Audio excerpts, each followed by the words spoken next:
Welcome to Vermilion Tanager basketball.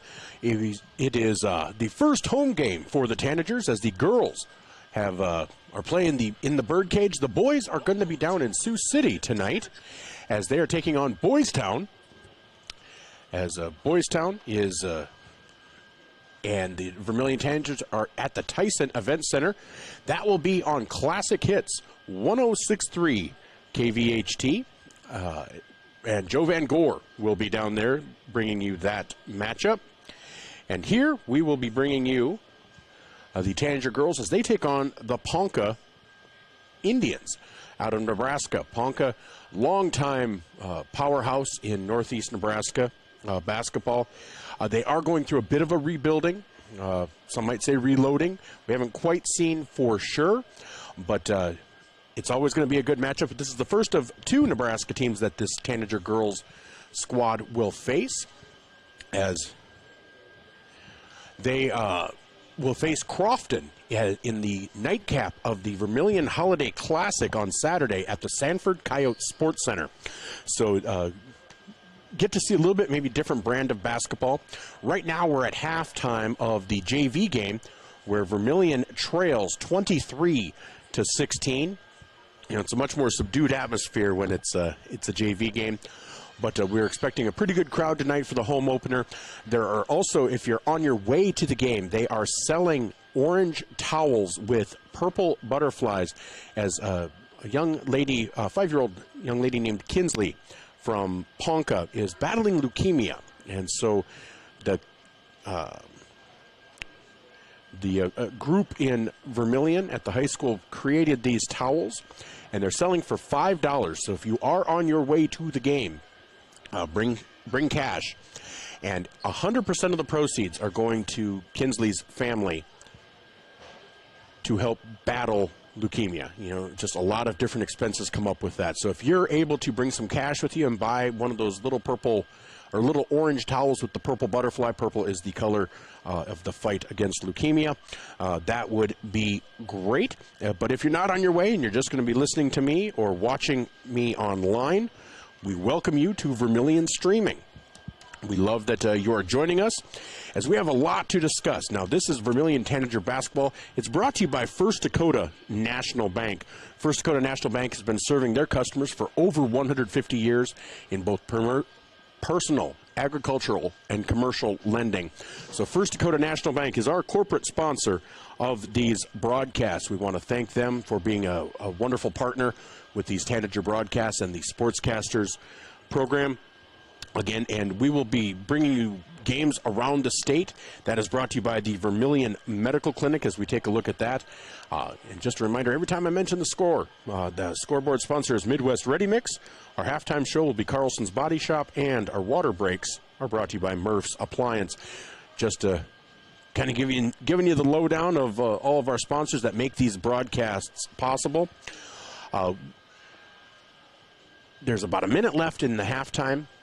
And so what we're going to do is we're going to start off. We do have a conversation that I had with Brook Jensen, the Augustana commit, that we're going to bring to you right now. And then when we come back, we'll kind of give you an update on the score and how things are going. And we'll take a look around the state at matchups. And then we'll get to our coaches' conversations with Coach Bob Hayes and Coach John Brooks. But right now, let's take a listen to Brook Jensen, the junior guard/forward for the Tanagers, who has committed recently to Augustana to continue her basketball career. Welcome back to our Tanager Talk, brought to you by Fuller Digital Solutions and Dakota Realty. On the line, I have Brook Jensen of the Vermilion Lady Tanagers basketball team. They're 2-0, coming into the game tonight with Ponca. Brook, how are you doing today? I'm doing good, Michael. How are you? I am doing great. Hey, how does it feel so far this season, you know, to be 2-0? You've had two pretty dominant wins to start the season. How has that felt for you guys to get those under your belt? It feels really good. You know, after we lost a few players, we were a little unsure about where we would stand, but now we are much more confident heading into Christmas break, and we are very excited for the rest of the season. Well, and let's talk about that a little bit. So people that might not know, okay, you lost you lost some players off last year's team through graduation, which we knew about. But coming into the season, you were expecting Casey, and you had Jaleese coming down. Two really quality players, and both really lost, unsure for how long, but probably for the season. And so that kind of left a void. And yeah, I think there was a lot of uncertainty. And so you guys have really been able to fill in, and you have your starting five. I think the concern was, okay, we didn't see much of the bench last year of the bench players. I think Taylor and Maya have both come in and played really well for you guys and put in some quality minutes, because you guys have seen some foul trouble, as is going to happen. How good does that make you guys feel that you guys know that Taylor and Maya are there and they're contributing, and you guys don't really seem to miss a beat at all when they need to play significant minutes? Yeah, that's really important to us to have a good bench, because obviously playing 5 players is extremely difficult. So it's really nice to have Taylor and Maya, who are so unselfish and just want to help the team, not trying to do too much, know their role. And they come in and they don't really make mistakes. They do keep the same beat as our starters, and that's just really nice to have. Well, and speaking of keeping the same beat, this team, you've had 2 games, and really everybody has contributed in some way, shape, or form. I was looking at the stats, whether it's been somebody scoring, rebounding, Taylor's assists, Janaea with her steals. Everyone is putting forth their best effort and really just filling the roles that need to be filled. Is that something that you guys knew about coming into this season, that everyone had a role to fill and they just played it well, and that it would really be a team concept? Yeah, I really think that's something that we've known about and focused on, is everyone has their strong suits. And so when we all come together, we're pretty much like the perfect team. We all have our one thing that we're really good at. We're all decent at everything, and then when we come together, it's like a perfect puzzle, and it just works out really well. Well, and having that confidence, I think that showed itself really on Tuesday night against West Central, because you guys, there's no way about it. You guys did not start off well. You guys were down 11-2, and all of a sudden, but the thing was, you guys didn't seem to be frustrated. It didn't look like you guys were getting outside of your comfort zone, and Coach Brooks called that timeout with a few minutes to go in the first quarter, and you guys came back, made it 11-7 before the end of the first quarter, and then you just went on that run in the second quarter. What do you attribute that just that calmness, because you guys did not seem to get rattled at all, which really seems to be a big difference, because not that you got rattled last year, but the emotion seems to be more in check and just put into the effort of basketball, as opposed to maybe a bad call, because there were some bad calls against you guys too. You guys are able to channel that emotion just into basketball. What do you attribute that to? I think that we just have a lot more confidence than we did last year. We're a lot more sure about where we were or where we are. And after that, or during that timeout, we knew that was not the team that we are, that first however many minutes that was. And we knew we just had to come out and be better. And we knew what we were doing wrong, and Brooks obviously knew what we were doing wrong. And we knew how to fix it. We knew that was not us. And so it just makes it really easy when we have that confidence, because we weren't this confident last year at this time. And so now we know, we are one of the best teams in the state, and we need to play like every single game.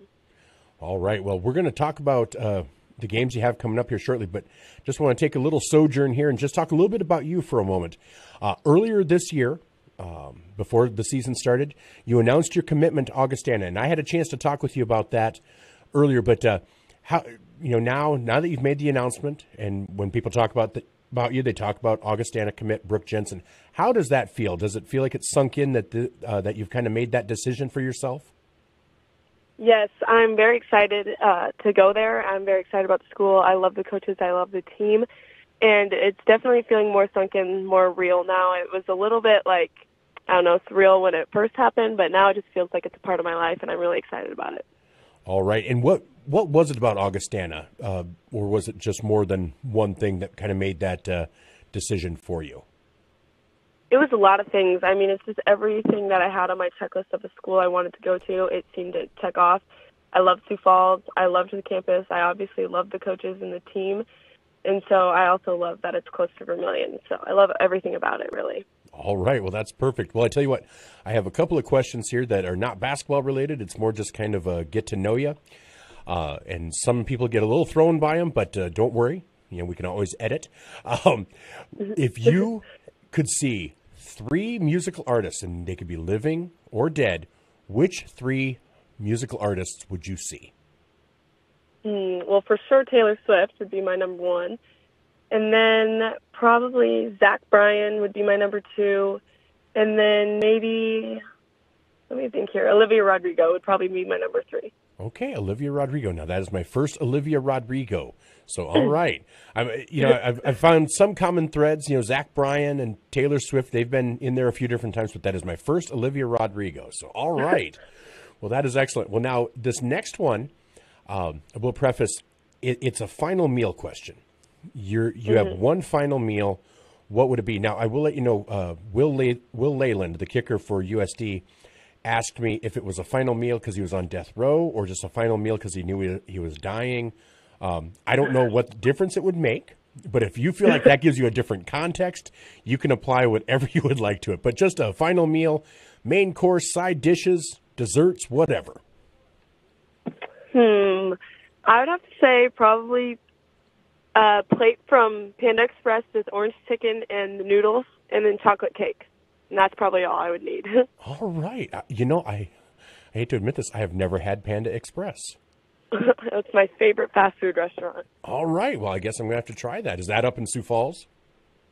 Yeah, it's in Sioux Falls and in Sioux City. So. Oh, and in Sioux City. All right. Well, I'm going to definitely have to try Panda Express then. Okay. So now we're past the dumb questions. We'll get back into basketball for you. You guys have 2 tough games coming up. You have Ponca and you have Crofton. It's in a short order. They'll be the second and third games of this 5-day period of 3 games in 5 days. It's always a little different. There's always been this difference between the way Nebraska plays basketball versus South Dakota, the kind of the way it's officiated, all of that. You get Ponca at home this year, and then you have Crofton on the neutral site at the Sanford Coyote Sports Center. How do you guys prepare for this? Because you don't have a ton of time between West Central to Ponca and Ponca to Crofton. And how do you kind of prepare for teams that maybe you don't have a ton of video on, tape on, or experience with? Yeah, that's a lot of our coaches that we can thank for that. They watch a ton of film. They find as much film as they can, even though it was a little hard to find some film, especially about teams that run man, is what they were talking about. So that was a little difficult. But, they put a lot of work into that, and they come up with really great scouting reports for us and really great plans. And I just put my full trust into them, and I know that they're going to have a good game plan for us. All right. Well, I tell you what, I'm going to let you go here in just a minute, but we have, as we talk, it's the 14th. We are 10 days away from Christmas. What are your Christmas plans? Well, my dad's parents are in Arizona, so we usually just get together with my mom's side of the family on Christmas Eve, and then my family has their own Christmas on Christmas Day, and that's usually all we do. Okay. So where do you guys go on Christmas Eve? We usually go to my aunt and uncle's house in Sioux Falls. Okay. All right. Now, is all your Christmas shopping done? I don't buy any Christmas presents. That's all my mom. But, yeah, her Christmas shopping is for sure done. All right. Well, I will admit I have not started mine. I need to start cracking down. My daughter just turned 20. She's a personal trainer up in Sioux Falls, and I have no idea what to get her, and she doesn't tell me. So I am left at a loss. My parents are fine, but, I tell you, my daughter's killing me. Do you have an idea for a 20-year-old personal trainer what I could get her? Oh, geez, I don't know. I'm not for sure. I don't even know what I want for Christmas this year. So maybe like a gift card to some athletic clothing store. Well, that's what I'm thinking. Either athletic clothing store or she loves Costco and doing her meal prepping. So I might get her something at Costco. I don't know, but yeah, she's become more and more difficult. It was easier when I could buy her Tom Petty CDs and books, and she'd be happy. Now she's all complex and mature, and so now I'm left at a loss. But all right, well, I appreciate the advice. Anything you want to say to the Tanager fans listening out there? I just want to thank you guys for all your support in the past few years, and to keep coming out to our games because we really appreciate it. All right, and tonight I did want to remind people that are listening that there are going to be orange towels for purchase with purple butterflies on them that go to the family of a 5-year-old in Ponca battling leukemia. And all the proceeds will be going to that. So we want to make sure people purchase that. And if there are any left over, that we figure out a way to get them all sold, right? Yep. All right. Well, Brooke, thank you so much for taking time out of your day to talk with me today. Best of luck tonight, and we'll talk to you later in the season. All right. Thank you. That was Brook Jensen, Augustana commit, junior guard/forward for the Vermilion Lady Tanagers here on Tanager Talk, brought to you by Fuller Digital Solutions and Dakota Realty. Dakota Realty for all of your real estate needs in Vermilion and the surrounding areas. It's Dakota Realty in Vermilion. Well, we'll be back shortly on ESPN Radio, 101.5 FM, 1570 AM, KVTK, Vermilion and Yankton.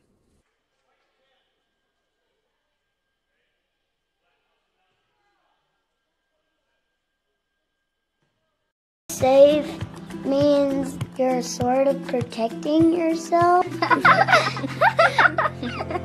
My mom and dad told me how to be safe. It's like super duper important. Hold a grown-up's hands. Put a helmet on because you might hurt your head super duper bad. Protect their future by protecting yours with your local State Farm agent, Dick Sunday. Best Ready Mix and Equipment is your locally owned and operated ready mix company. The Oshkosh front discharge mixers allow for easy placement of concrete, and with the 6-wheel drive and low-range transfer case, they're nearly unstoppable. More of a do-it-yourself fan? Midwest Ready Mix and Equipment is teaming up with Clark's Rentals in Yankton, bringing you a wide range of hand tools, mini excavators, skid steers, aerial lift equipment, and more to get the job done. Choose Midwest Ready Mix and Equipment for all your concrete needs and Clark's Rentals, your rental equipment headquarters.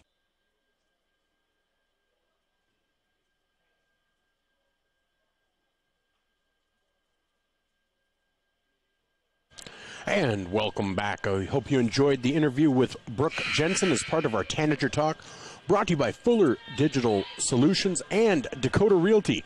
Dakota Realty, your real estate needs in the Vermilion area. We want to thank them for sponsoring those Tanager Talks. We hope you enjoy getting to learn just a little bit more about the athletes you cheer for. We hope that they're more than just a uniform out there, and maybe it makes it a little bit more difficult to cheer against them when we hope to humanize them just a little bit. Brooke is one of the leaders of this team. Again, going to Augustana. She's a junior, so we've got her for a while, but has committed to Augustana. Really seems like that's a weight off her shoulders to have that commitment down. Right now, we're in the fourth quarter of the JV game where, with 6:41 to go here in the fourth quarter, Vermilion trails 28-23 to Ponca. Again, Vermilion is taking on Ponca tonight, and so that will be the matchup of the day. And did want to go over, we do have some games coming up around the state that we're going to go over, so just one moment.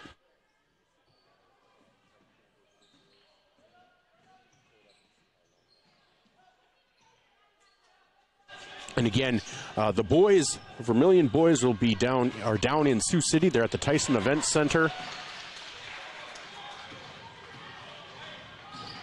They're at the Tyson Event Center. They'll be taking on Boys Town tonight. So a full slate of games. Vermilion girls are ranked 4th and 2.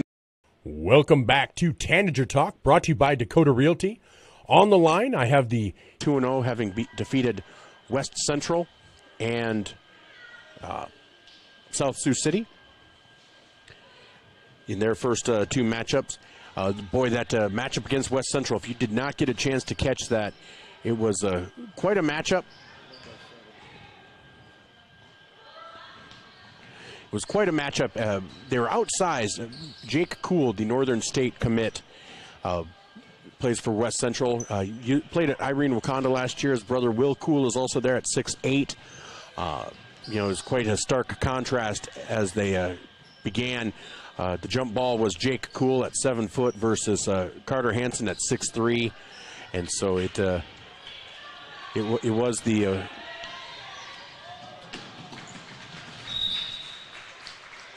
that just was indicative of the difference. Plus, Brody Herr is 6'4" on the perimeter. And so Crew Hire, the 6'3", USD football commit, part of that West Central team. So, and they had taken 5th-ranked Del Rapids to overtime in their first game of the season. And so they, West Central was feeling pretty confident. And Vermilion, just once they got the lead, they never really let Del Rapids take it back. They took it back briefly, but Vermilion was always there, ready to take it back. And so Bryson Skogsberg led the way on the night, but I think the player of the game might have been Connor Rohrig, because you have your big four. You have Zone Robinson, you have Carter Hansen, Trey Hansen, and Bryson Skogsberg. It's the contributions of a Connor Rohrig and a Landon Cerny that are really going to be imperative in the success of these Tanager teams. And so that's going to be something that we want to keep an eye on as the Tanager boys' success goes. Also, the bench play for the Vermilion girls is going to be important. We've talked about Taylor Barter with Coach Brooks and Maya Halverson. So we're going to be discussing that more as we talk with Coach Brooks later during the pregame show. We do have an interview that we'd like to bring to you with Chandler Cleveland. And so we will bring that to you right now. It's another interview brought to you by Fuller Digital Solutions and Dakota Realty. So here is Chandler Cleveland. Welcome back to Tanager Talk, brought to you by Dakota Realty. On the line, I have the hero of the Canton game, the player of the game, Chandler Cleveland. Chandler, how are you doing today? Pretty good. Weather's nice, so that puts me in a good mood. Well, exactly. We'll take this while we can get it, right? Yep. All right. Well, hey, I appreciate you taking the time to talk with me today. I know you guys wanted to get on the road last night, so that's why I didn't ask you to stay after you interviewed with competition. But I wanted to definitely talk with you. You had a great game last night, and we are going to get to that. But first, through this, I just want people to get to know players a little bit more, because it's very easy to root for somebody that you feel like you know a little bit, and a little harder to root against somebody that you feel like you know a little bit. So I just try to give people a little personal touch on the players that we like to cheer on the court. So why don't we just start with talk about your family a little bit. Tell us about your parents, siblings, anybody else that you want to mention. I have a very supportive family. I have a mom and dad. They come to everything that they can. I have a twin sister who was playing with me last night. I have a younger brother who is he's very shy, but he also loves the game of basketball. And then I have a little sister who she tags along to everything. She's our biggest supporter. We love her. All right. Well, that was a good synopsis of your family. And you are a senior this year. Is that correct? Yes, I'm a senior. All right. So let me ask, and it could be this year or any year in school, what has been your favorite subject or subjects? Definitely math. Math has always came easy to me, so I just enjoy doing it. I don't know. All right. Well, as a senior, that kind of leads into, what are your post-graduation plans? I'm not sure where I want to go to college yet. I have been interested in architecture for a while now, so probably going to a college that offers architecture. Yeah, that's pretty much it. Just probably staying close to home and family so that I can see them. I can watch my siblings in their sports. And, yeah, just being able to be with family still, but also go to college and get a new experience.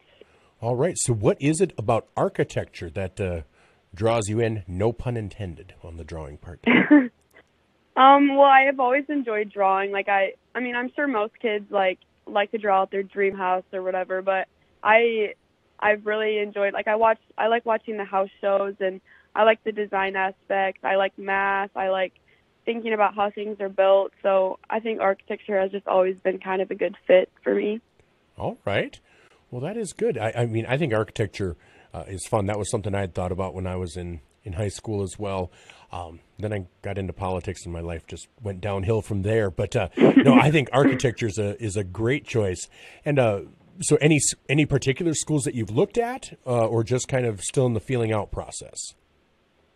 There aren't many architecture programs close to here. So I know SDSU has a good architecture program, and so does UNL. And then there's a couple schools that have pre-architecture programs, like Dort, and Wayne has a pre-architecture program. So probably looking more at those schools just since they offer what I'm looking at. Okay. Because you don't want to go to SDSU. You don't want to go to Yeah, I'm not sure yet. Okay. All right. I that would be that's kind of a school of last resort. That should be your safety school. When if you can't get into other ones, then SDSU. Then they're fine. We'll just go with that. So, all right. So looking at architecture, well, I tell you what. Now, and maybe you don't have plans, but maybe where would you like to see yourself in 10 years? I would eventually like to own business, but I don't know if that's very realistic in 10 years. So hopefully working for a company with architecture that can provide me with good background to how I can run my business. So yeah, just in a job that's supporting me and my family that I might potentially have in 10 years. We'll see how that goes. Exactly. So yeah, that's probably it. Right. And now, still on that architecture line, is there any building or set of buildings that you just really like? And they could be local or anything that you've seen that you just caught your eye and that's a building that you can't take your mind off of sometimes? I think like baseball stadiums. I don't know. That's kind of random, but no, baseball stadiums are just like, I like schools. I've read a couple books about like the schools and like the architecture in the schools, stuff like that. More interested in probably like home, like design and architecture, stuff like that. Well, I got to tell you, it's funny you mentioned baseball stadiums because I went to my first Twins game at Target Field this year, and I hadn't been there before. And I end up doing deep dives, and I start thinking about everything. And you have to think about all the little things because it's like, oh, here's a baseball stadium. Well, then they had to position this and this, all the way down to like where the bolts are for the seats that you're sitting in. And you think about some of them are just amazing, the intricacies that go into those baseball stadiums and how somebody had to conceptualize all of that. Yeah, it's definitely a little bit intimidating to think about all the steps and like you being in charge of all those steps, but it's also pretty interesting. It is. It's kind of a challenging thought process. Well, I don't know if these questions are going to be challenging thought processes. They have been for some people, not so much for others, but they're just kind of hopefully feel good, get to know you questions. If you could see 3 musicians, and they can be living or dead, in concert, who would you pick? Oh goodness. I love Zach Bryan right now, so probably Zach Bryan. Okay.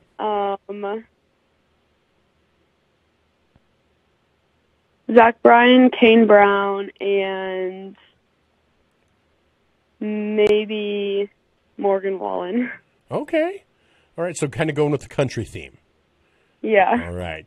Kane Brown, that's one of my daughter's favorites, so I can appreciate that. That's a good selection. Now, let me ask you this, and I will preface it by I had one guy ask a very specific question about it, so I will clarify that as well. But if you were having a last meal, what would it be? Now, he asked, and he's the kicker at USD, and he asked, well, am I on death row or am I just dying? And I don't know if that makes a difference. I know some people say, well, I'm going to eat a lot of popcorn if you're going to put me in the electric chair. I don't know if it makes a difference, but you can interpret it however you want, but you are having one final meal. What would it be? Main course, all the sides, anything like that? It would be peanut butter. Really? Just peanut butter. Yes. It's my favorite food. All right. Just like on a sandwich or just on a spoon or? Well, I mean, I guess if I get to add some stuff, might have it with a sandwich, might have it with a banana, might have it with a brownie, might just have it in the spoonful. Whatever I can get, I'd eat it with.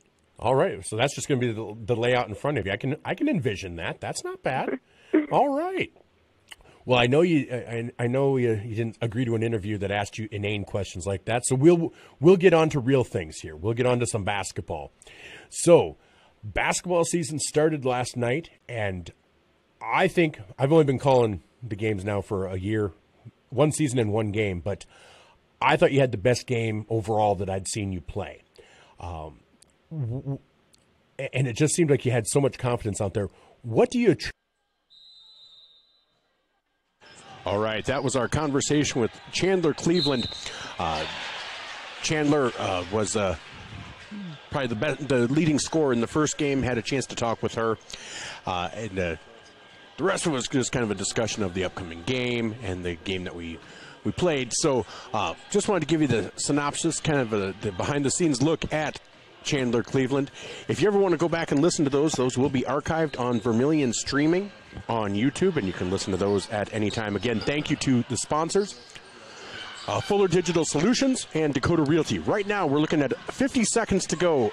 Ponca leads Vermilion in the JV game, 36-31. Vermilion with the ball as they drive in, and a nice bucket makes it 36-33 with 40 seconds to go.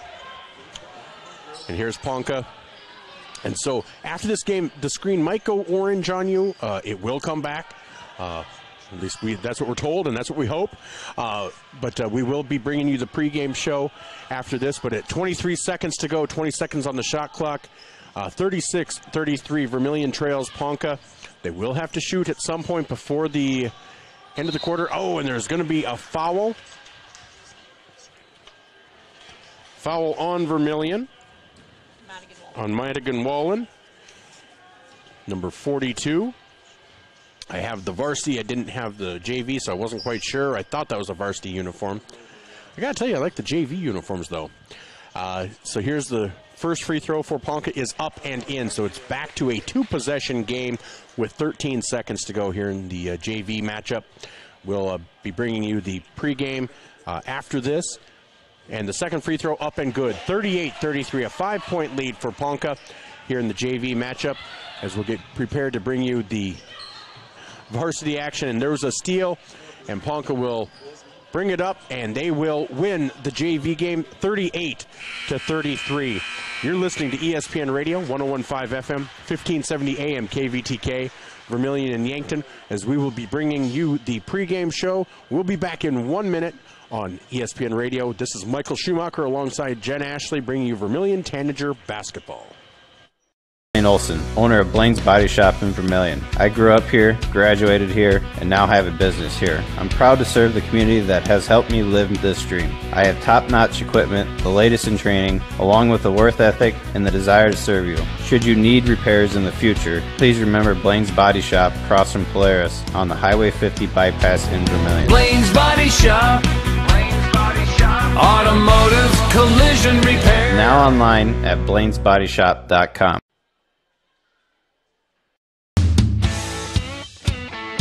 Need a new set of tires? Look to Carlson's Body Shop in Beersford.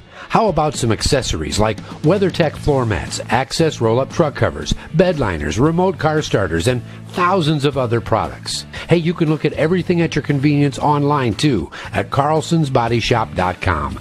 No wonder the song says, Bring it down to Carlson's Body Shop, your complete car care center.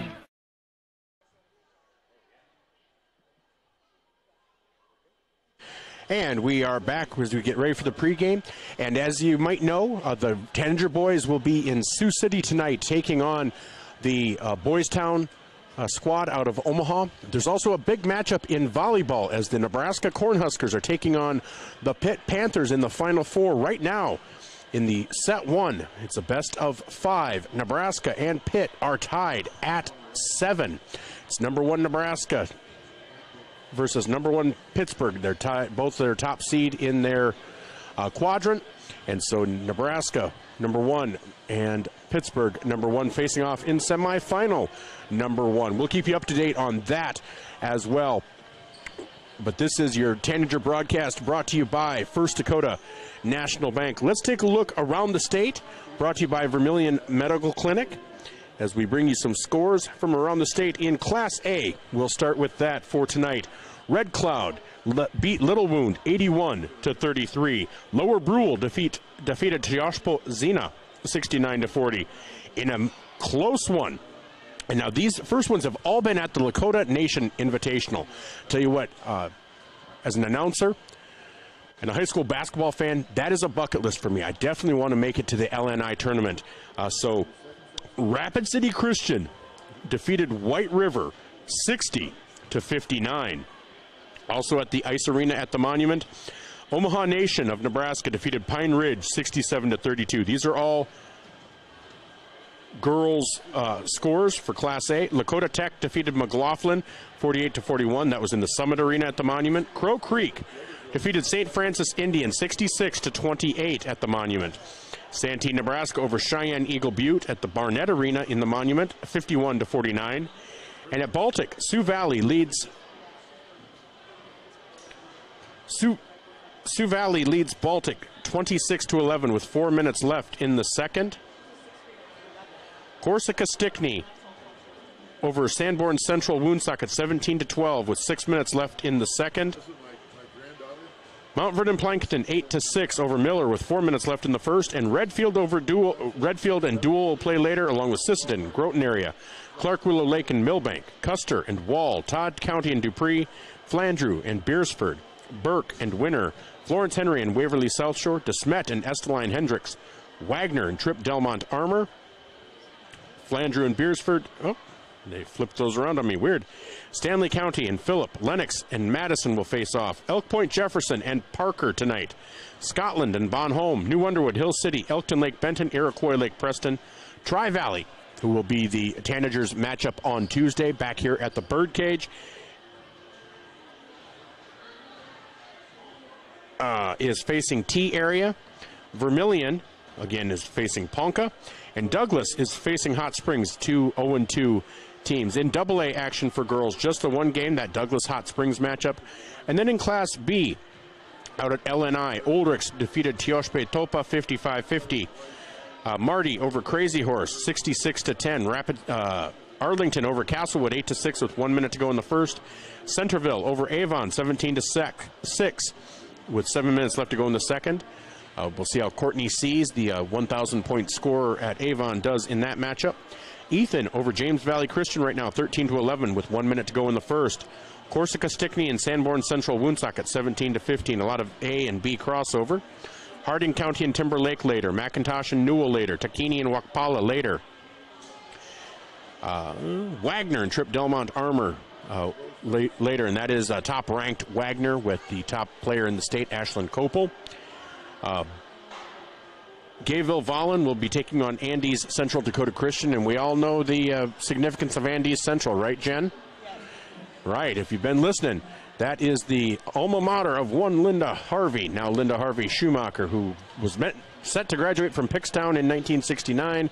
Unfortunately, they closed the school in 1968, so she is technically an Andes Central Golden Eagle, but she will always consider herself a Pickstown engineer. Elsewhere in Class B girls, Highmore Herald and Potter County will face off. Dubrick area, Old M Ramona Rutland, Coleman Egan versus Del Rapids St. Mary, and New Underwood versus Hill City. And there is boys action tonight. A few scores to get to in Class B. Rapid City Christian over Crazy Horse 86-43. And here come the Tanager Girls. Santee, Nebraska defeated Ulrichs 100-26 at LNI. White River over Custer 52-48 out at LNI. And in overtime, Dupree defeated Wakpala 63-55. Teoshput Zena 68, Wall 52. St. Francis Indian 67, Teoshpetopa 28. In Class A, Little Wound over Crow Creek 56-36. Again, Rapid City Christian over Crazy Horse 86-43. And Lakota Tech leads Red Cloud 41-31 after 3. And McLaughlin over Todd County 40-34. And in AA action tonight, just the one matchup, Sioux Falls Jefferson faces off with Brandon Valley. That has been our look around the state, brought to you by the Vermilion Medical Clinic here on this Tanager broadcast, brought to you by First Dakota National Bank. And we had a chance to sit down with Coach Bob Hayes of the Ponca Indians, the longtime head coach who's led the powerful team to state 6-7 years in a row. Here is that conversation with the legendary Coach Bob Hayes. Welcome back to our coaches conversation, and on the line we have Coach Bob Hayes of the Ponca Indians. Coach, how are you doing today? I'm good. Good. Well, you guys are a little further into the season than Vermilion. You were 3-2, I think I saw as far as a record. How are you feeling about your season so far? We feel like we're getting better every game. We have very little experience back, so it's a growing process each time we go on the floor. But we feel like we're getting better each time we go on the floor. All right.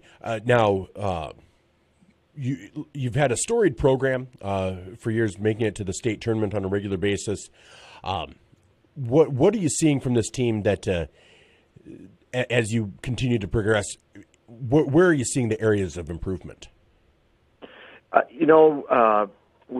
We're getting a little more confident shooting the ball, and that was kind of a weakness we discovered early on.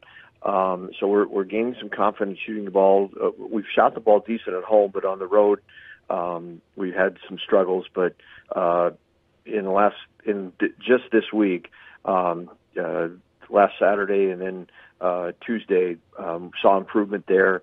Our effort has been good all season long, and so I think the biggest improvement is we've shot the ball better. The first couple of games it wasn't so pretty, but it's improving. All right. Now, you said you don't have a lot of experience. You graduated a number of players. Who are some players on this team that we're going to be are the leaders, whether it's statistically or even just emotionally out there on the court for you? Well, we're fortunate to have Alex Hughes, our returning letterman at guard, and she's done a great job for us, leading the team and when she's needed to score, and just done a lot of little things. Our center, Emerson Ehlers, has really helped us out. Emerson didn't get to play last year because of a knee injury, so this is her maiden voyage. She's a sophomore, didn't get to play her freshman year, but has really shown a lot of promise. Our other two seniors, Lily Korth and Peyton James, have shown good leadership on the floor. We've got our freshman, Elsie Keller, that Elsie it hasn't been real consistent for us, but you can see when you watch her play, she has a lot of potential. All right, and with this team, with Ehlers, coming out as the sophomore 6-footer, what are some things that you try to do? Do you try to work it inside, or is it more of an outside game? What is your offensive and defensive philosophy? We've always been an inside-out team, and this hasn't changed a lot. We just don't have, other than Emerson, we don't have a lot of size to go with it, so it's been more of a 4-out, 1-in type offense. But we try to get the ball into Emerson as much as we can, and we try to get the ball to the rim either with the dribble or the pass as much as we can. All right, now you're playing a Tanager team that now has 2 games under their belts. Not a ton of probably film or video for you to see. But what do you see from this Tanager team that maybe you think might create some opportunities for your squad and pose some challenges? Well, let's go with the challenges first. They've got great size and length, and that's going to be tough for us because we don't have great size and length. And they're so well coached. They do a lot of they do a lot of the little things really well that you look for, and so we're going to have to bring our A game, to meet the challenge. All right, well, Coach, I just want to thank you for taking the time to talk with me today. I love getting to know just a little bit about your team. Looking forward to seeing your team in action. And I think you have a phone call, so I will definitely let you go. But thank you so much, and we will see you tomorrow night. All right. Thanks, Michael. Sorry about that. That's okay. Have a great day. All right. Bye-bye. Thanks. Yep. Bye. Bye-bye.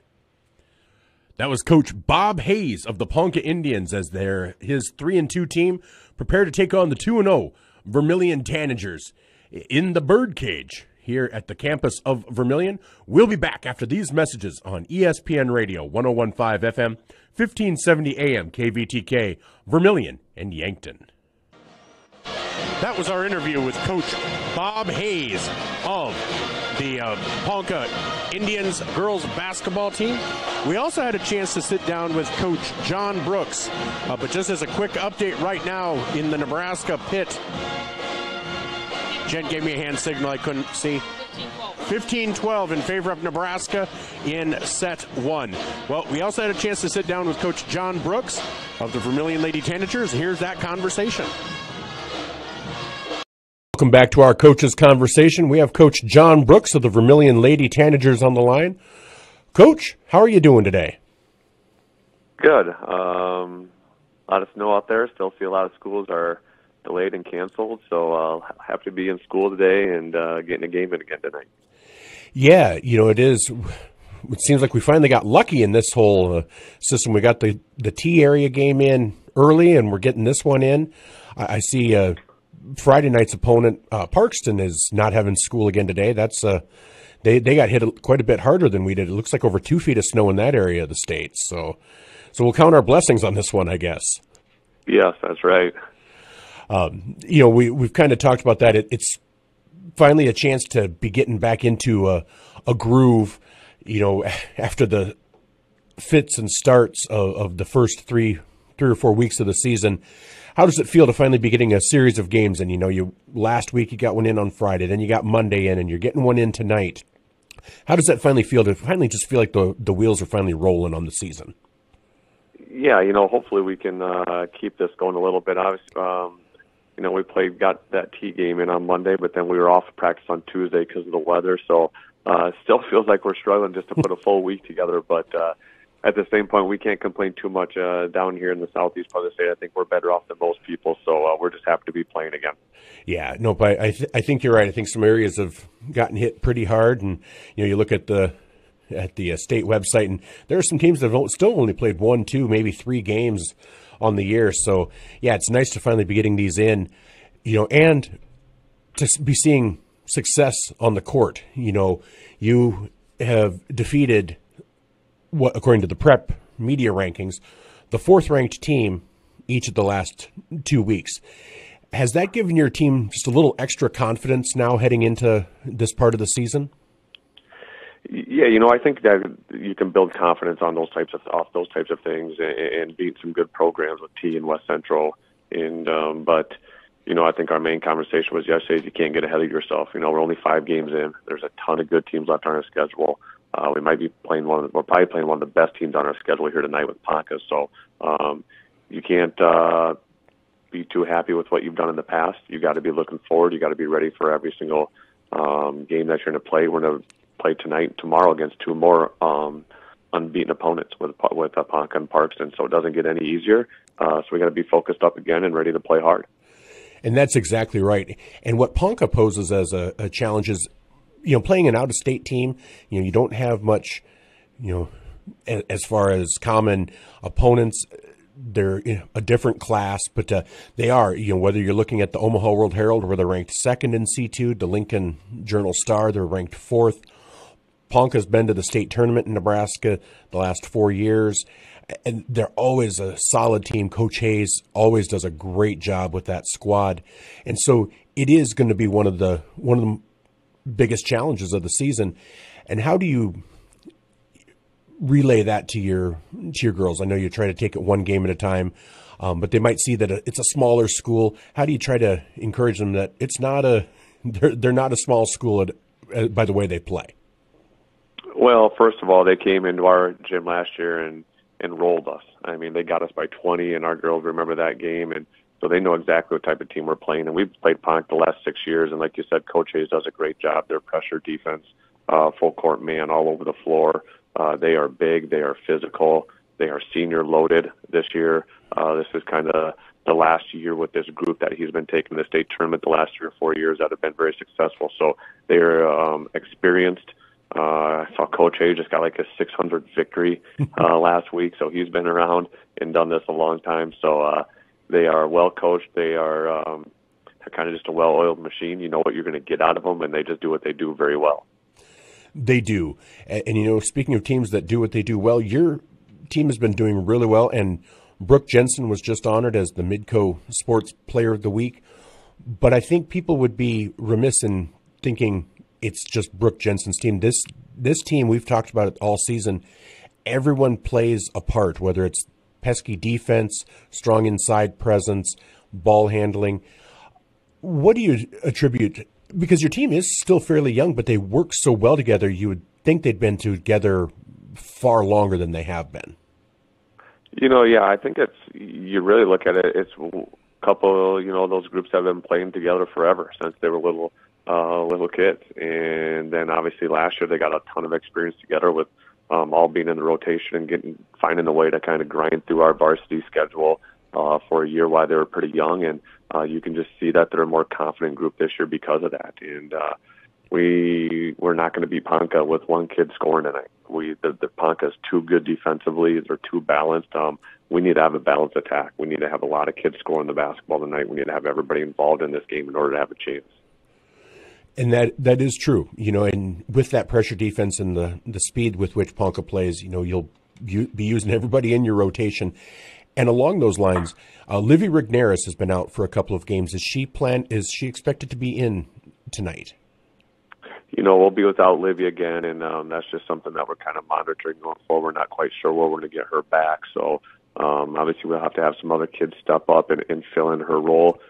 Taylor Barta stepped in and taken some of those minutes, and then obviously on against T, I think everybody got to see our 7th grader Taylor Rubers, and she'll be filling minutes for us as well there. So we still have some depth past the 8 kids we've been playing with Taylor and Taylor being able to step in and fill some of those minutes, and we're confident with those girls being in the game. And yes, Taylor came in, and she.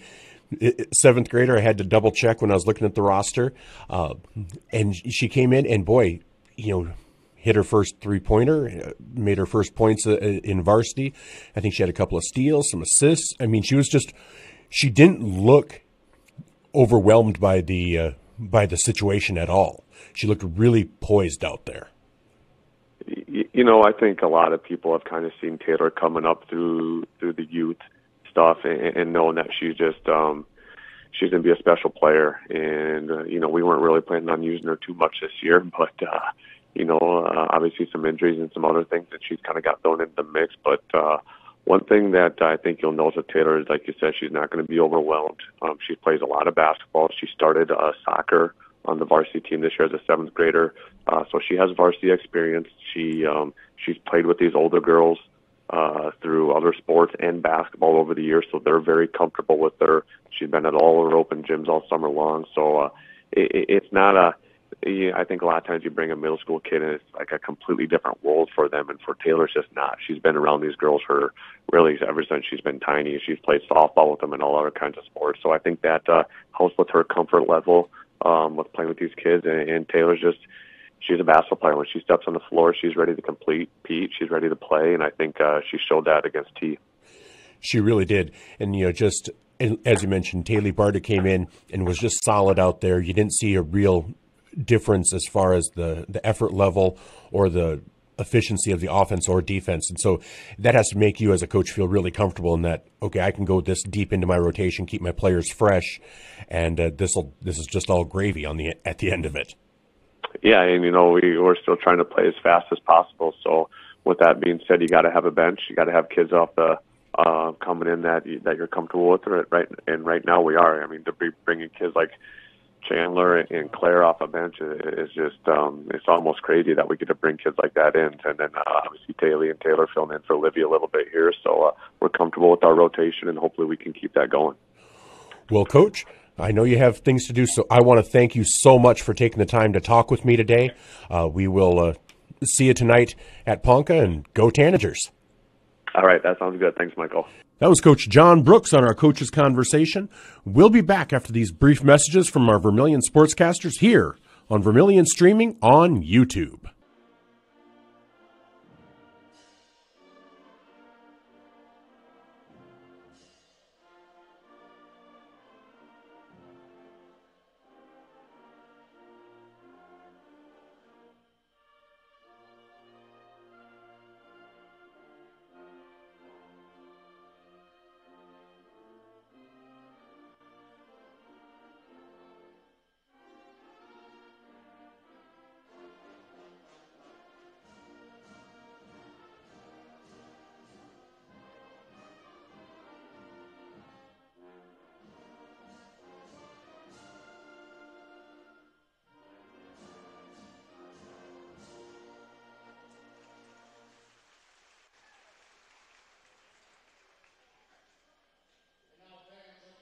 As we came back to the national anthem played by the pride of Vermilion's high school marching band. They're right now the Caged Creations. They are presenting the roses, and that's the group that put together the orange towel with the purple butterfly on it. And so we're getting ready for that'll be going to the family of Kinsley, the 5-year-old who is battling leukemia.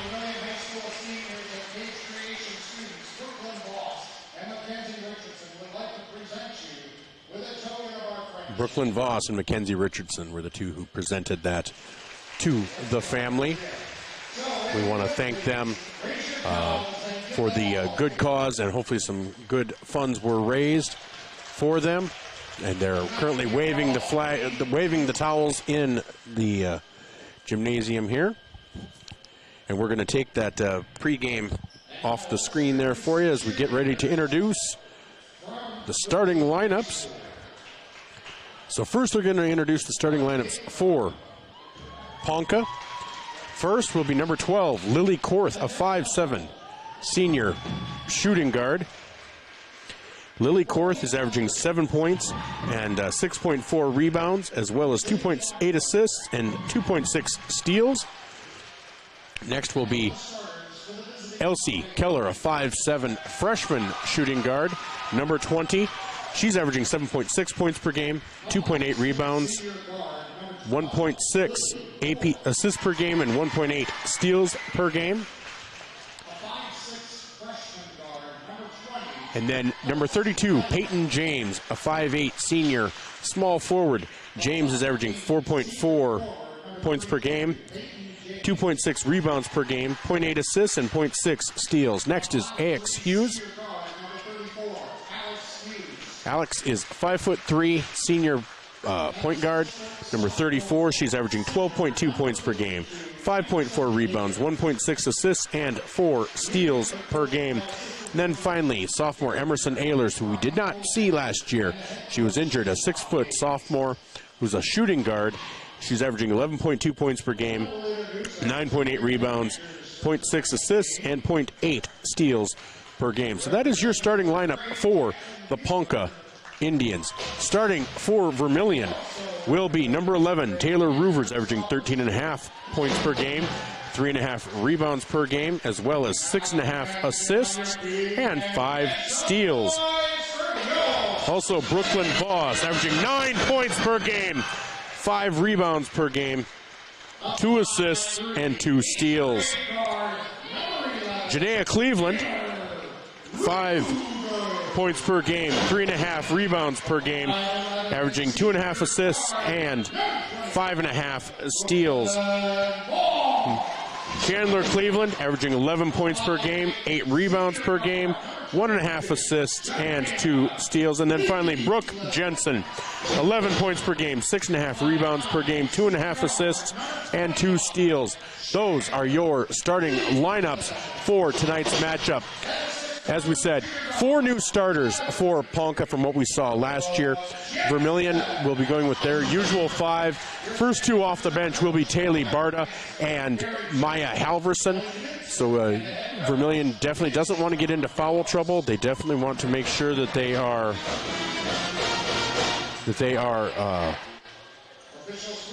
staying in check, so they don't want to have to go to the bench too much. But again, we're getting ready to start here, and so yep, we will take the pregame intro off the screen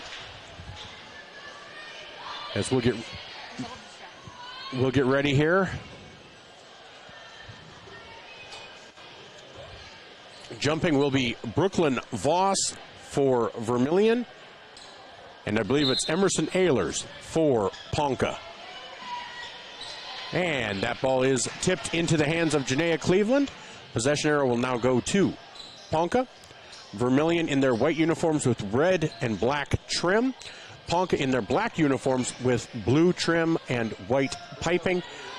Brook Jensen down low, and that is in with the assist from Taylor Roovers. That's exactly the start you want if you're Vermilion. So here's Ponca going left to right as I see them and as you see them on your screen. And that ball is stolen away by Chandler Cleveland. Chandler, she is driving. She is down on the block, goes up with the right hand, too strong. And that rebound is by Ponca. Ponca now pushing it up, and they're going to slow it up. They did not have numbers.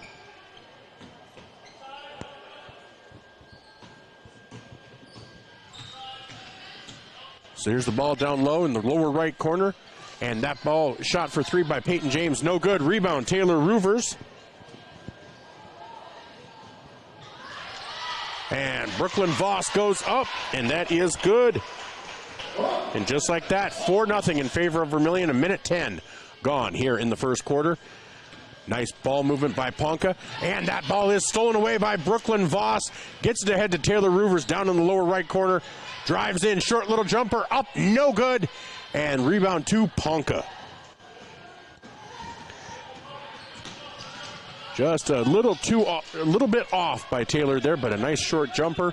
So Ponca moving the ball around, moves it to the top of the key, drives in. That's Elsie Keller.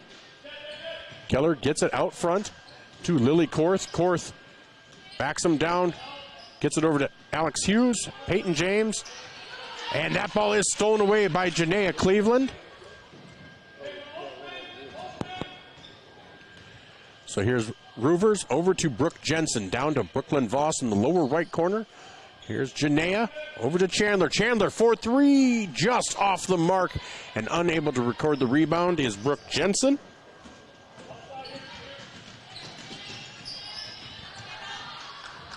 So that was Elsie Keller drives in. That's going to be a foul on Janaea Cleveland.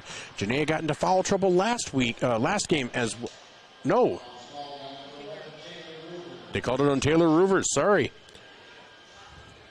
So Taylor's first foul. So Elsie Keller is at the line to shoot two. First free throw is up and no good. So right now, 5:40 to go in the first quarter. Vermilion 4, Ponca nothing. Elsie Keller at the line to shoot her second, and that will not get anything. And so 0 for 2 from the line. Ponca yet to score. Vermilion to inbound the ball. Here's Janaea Cleveland. Full court press. You'll see that a lot from Ponca. Janaea gets it over to Brook Jensen. Cross court pass to Taylor Roovers. Taylor into the lane, over to Brooklyn on the block, and that is up and good. 4 points for Brooklyn, second assist for Taylor. Now Vermilion with their own full court press here. And they're about 10 seconds in, and that is a 10-second call. 10-second call, turnover forced by this Vermilion Tanager defense. And so 5:16 to go. Vermilion 6, Ponca nothing. Janaea Cleveland inbounds the ball to Taylor. Taylor on the other side of the midcourt now gets it across the half-court line. Drives in, kicks it out to Brooklyn Voss. Brooklyn fakes, gets it to the top of the key, over to Brook Jensen on the right-hand side. Taylor on the left-hand side for three. No good, off the back iron. Rebound to Lily Korth. Or Elsie Keller, sorry about that. Alex Hughes with the ball. Gets it down in the corner here to Korth. And back across. Lily Korth on the left-hand side now. Up strong with the right was Peyton James. Too strong. Rebound, Brook Jensen. And there's a three-pointer for Taylor Roovers. And just like that, it's now 8. I think that was a three-pointer, so it should be 9.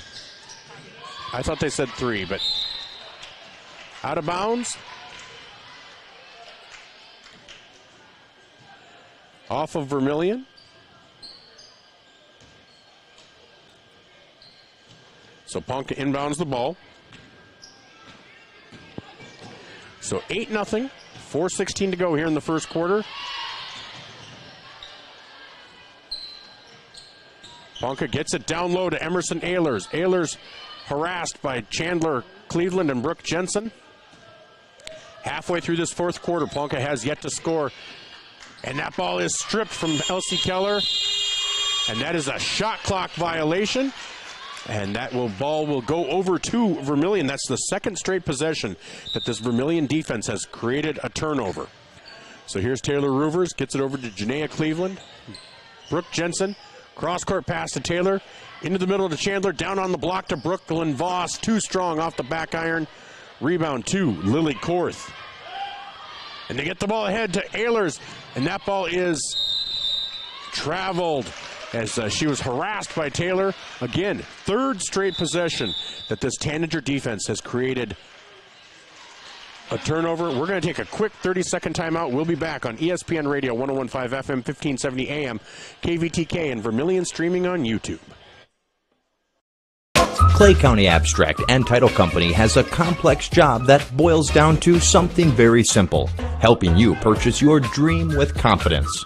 When investing in a new home, a new site for your business, or piece of property, you want peace of mind that the property is truly yours. Clay County Abstract and Title Company has been doing just that since 1946. Clay County Abstract and Title Company, proud supporters of Vermilion activities and proud to be a part of your dreams come true. Welcome back as we come out of a timeout from Ponca. 3:38 to go. Vermilion 8, Ponca nothing. As Vermilion will be inbounding the ball. We have 3 straight possessions where the Vermilion defense has caused turnovers. Did not get the ball across the timeline. A travel and a shot clock violation. Here, Taylor Roovers brings the ball up. Gives it off to Chandler. Over to Taylor. Taylor thought about the 3. Gets it over to Brooklyn Voss. Cross-court pass. Now it's Chandler in the lower left corner. Down low to Janaea. Janaea in the paint. Goes up and, in and out. And rebound to Ponca, and that's going to be Taylor's second personal.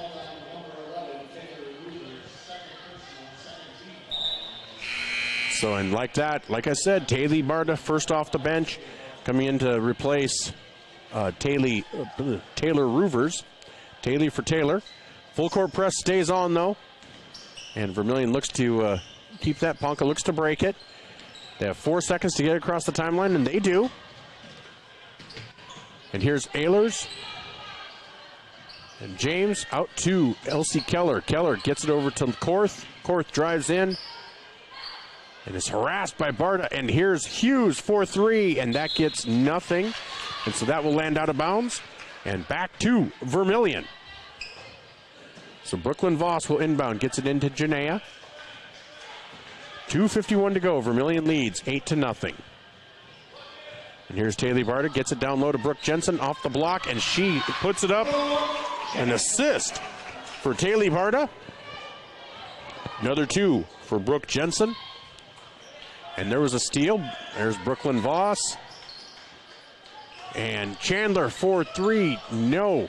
But Taylor Barta with the rebound.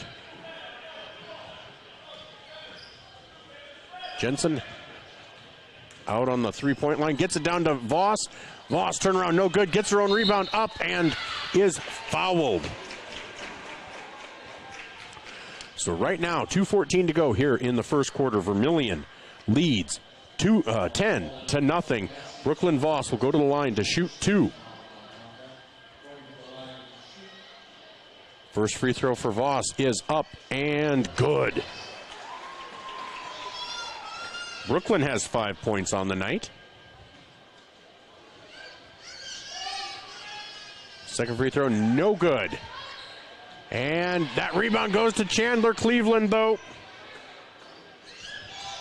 And here's Janaea for 3, no good. And that rebound will fall down to Elsie Keller. Keller will push it up, guarded by Janaea. And that ball is knocked out by Brook Jensen into the hands of Taylor Barta for Barta's first steal. Here's Jensen with Roovers out. She kind of takes the point lead at point. Brooklyn took off before she could dribble. Coming in now for Ponca will be number 10, Avery McAfee, and number 42, Emma Uthoff.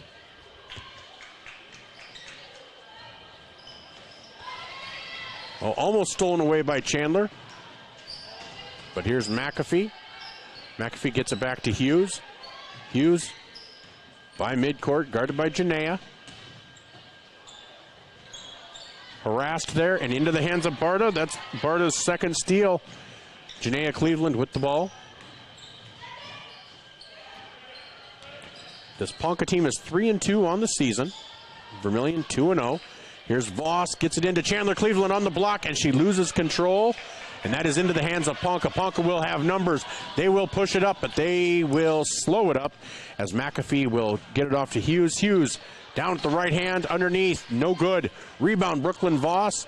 Voss gets it ahead to Barta. Barta slows it up, gets it back to Jensen for three. Off the back iron, rebound, Ponca. 55 seconds to go. Ponca's been shut out so far, 11-0 here in the first quarter. And there's Hughes. Hughes on the left-hand side. Drives into the lane. Goes up, and no good. Rebound, Janaea Cleveland. As Hughes tries to steal that, and Janaea pulls it back out, gets it off to Chandler.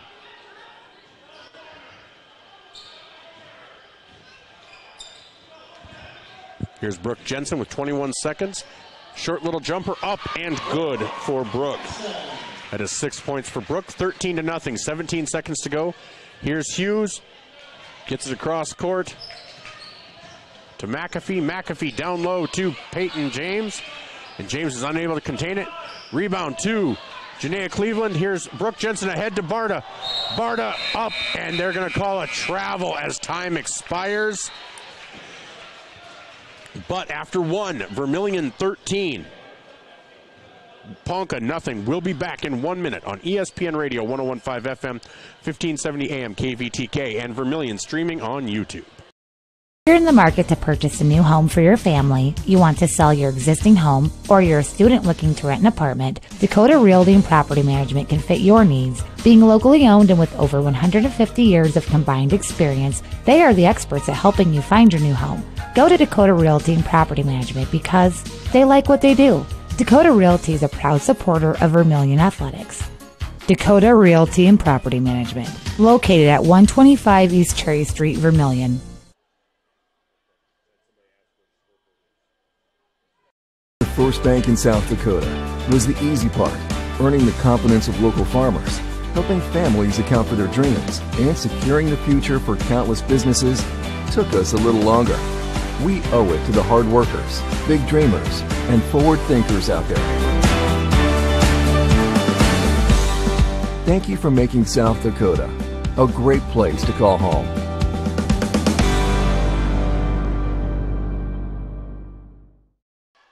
Welcome back to the Birdcage in Vermilion, where after one, the Vermilion Tanagers lead Ponca 13-0 in girls basketball. For Vermilion, Brook Jensen leads the way with 6, Brooklyn Voss with 5, and Taylor Roovers with 2. Taylor has 2 fouls, so right now she is not in the game. Also out is Chandler Cleveland. Maya Halverson has replaced Chandler. So right now the starting 5 for this quarter will be Taylor Barta, Maya Halverson, Brooklyn Voss, Janaea Cleveland, and Brook Jensen. There was just a foul called on Taylor. It was her first. Remember, resets at each quarter. You need 5 team fouls to get into the bonus. No 1-and-1s anymore. Here's Alex Hughes in the lower right. Gets it out to McAfee. McAfee gets it across to Jaden Hughes. Back to Ava Voss. I don't know if the Vosses are related. I'd be interested to know. But here's Hughes. Drives in, goes up with the right hand, and she was fouled by Maya Halverson and makes the bucket. Finally gets the, breaks the seal on the basket. So, Alex Hughes goes in. Makes the score 13-2. Free throw is up and no good. Rebound, Janaea Cleveland. Janaea at the top of the key gets it off to Brook. Brook drives to the left, kicks it out to Taylor. Taylor. And they're going to call Taylor with another travel. So that on that turnover, Ponca will take over, trailing 13-2, 7:11 to go here in the second quarter.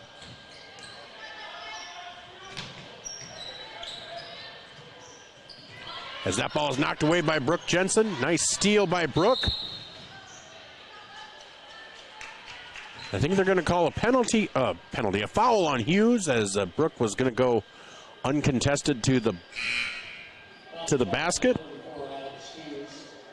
So that's the first penalty on Hughes, as Ponca brings in an entirely fresh set of players.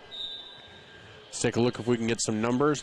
The blue on black is a little hard to read at times. I can see Ehlers out there, as Jensen will drive in. Short little jumper, no good. Rebound, Maya Halverson, though, and that is going to be a jump ball. So Ehlers is out there. We have Peyton James out there. Jaden Hughes out there for Ponca. And Janaea Cleveland gets it into Jensen. Jensen goes up and is fouled on the shot. Shot is no good. But the foul is on Emerson Ehlers. That's Ehlers' first personal. Second team foul of the quarter. First free throw for Jensen is up and good. That is her 7th point of the night. Leading scorer for either team.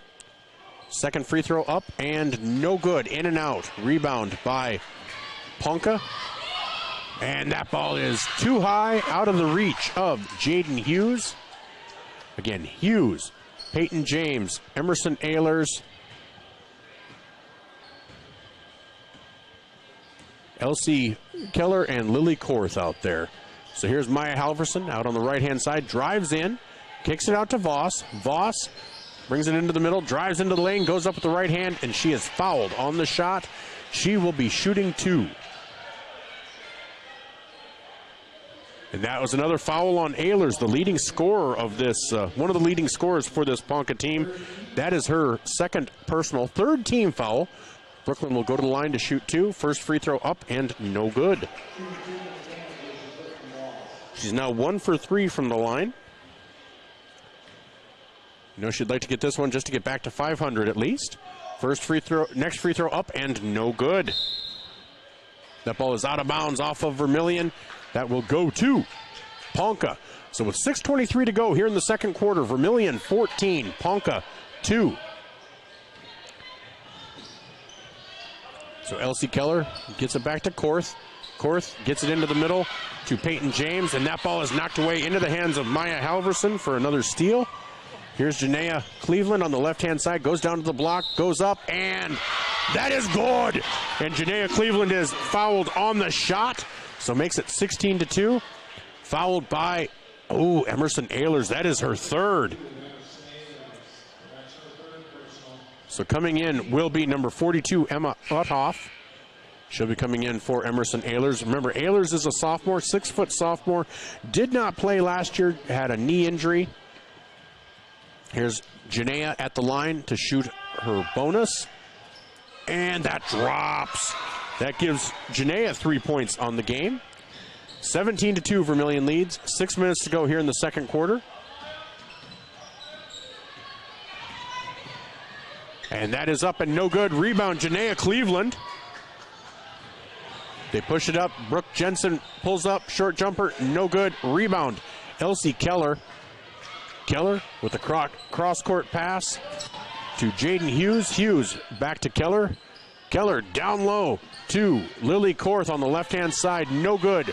Rebound, Maya Halverson. Maya's having a really nice game out there as a bench player. Here's Taylor Barta, and she just cannot get it to Janaea Cleveland.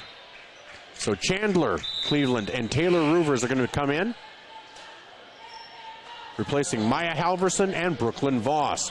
So out there for Vermillion, Taylor Barta, Taylor Roovers, Chandler Cleveland, Janaea Cleveland, and Brook Jensen. 5:27 to go. Ponca inbounds the ball, with Vermillion leading 17-2.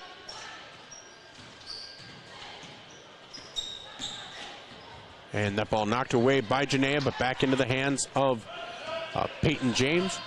And here's Ponca, and they're going to call a charge on Elsie Keller. That's Keller's first. That is the 5th team, but it was an offensive foul, so it does not lead to free throws. But the next penalty, next foul on Ponca will be free throws. And remember, it's 2 shots, no 1-and-1s anymore this year. Here's Taylor Roovers, top of the key. Gets it over to Chandler. They get it down low to Brooke, and she knocks it into the hands of Janaea Cleveland. Janaea out to Chandler. Chandler for 3. That is good! Chandler with a 3-pointer. Makes it 20-2. Ponca trying to move the ball around, and that is a foul on Brook Jensen. Brooke disagrees. But whenever you reach out like that as they're coming across, they're going to call that on you, unfortunately. Whether you make contact or not, it almost always looks like a foul. So here's the inbound pass to Emma Uthoff into the hands of Alex Hughes. Oh, they did call it on Janaea. Interesting.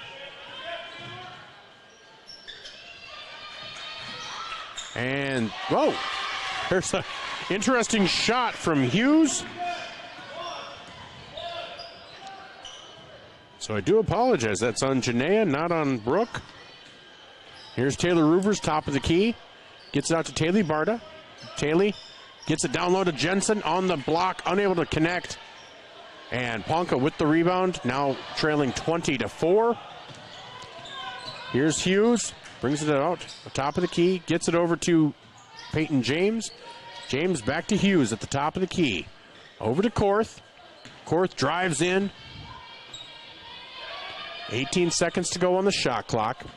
Here's Hughes driving in, up with the right hand, up and good. She has all 6 points for this Tanager team, or for this Ponca Indian team. Here's Taylor Roovers, gets it over to Taylor Barta, drives in, gets it into Chandler. Chandler with the short little jumper, no good. And I think they're going to call that on Chandler. Yep, that will be Chandler's first personal. Brooklyn Voss will come in for Brook Jensen. Jensen leaves with 7 points on the night.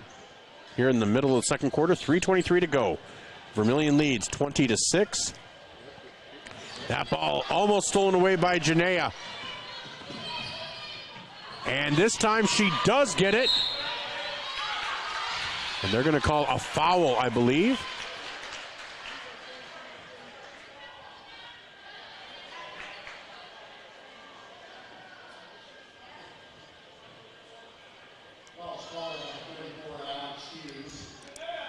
Yep, called on Hughes, number 34. That's her second personal.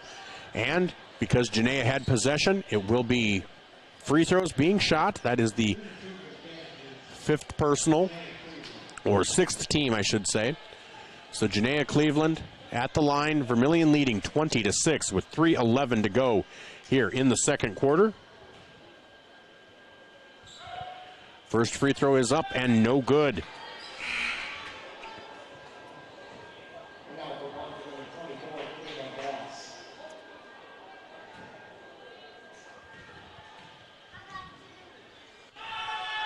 Free throw up and no good. 0 for 2. And that rebound goes to Taylor Roovers into the hands of Taylor Barta. Back to Roovers. Roovers drives in.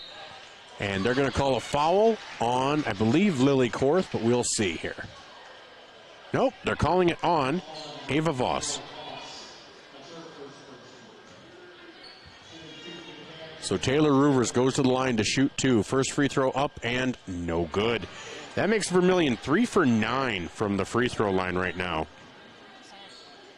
No, 3 for 10, I'm sorry. That one also off, 3 for 11. Well, even if they end up winning, even by no matter what margin, Coach Brooks will have something for them to work on. Roovers drives the baseline, kicks it out to Voss. Voss with the short jumper, up and good. Brooklyn with 7 points. Matches Brook Jensen for the team lead. 22-6 with 2:41 to go. Vermilion leads.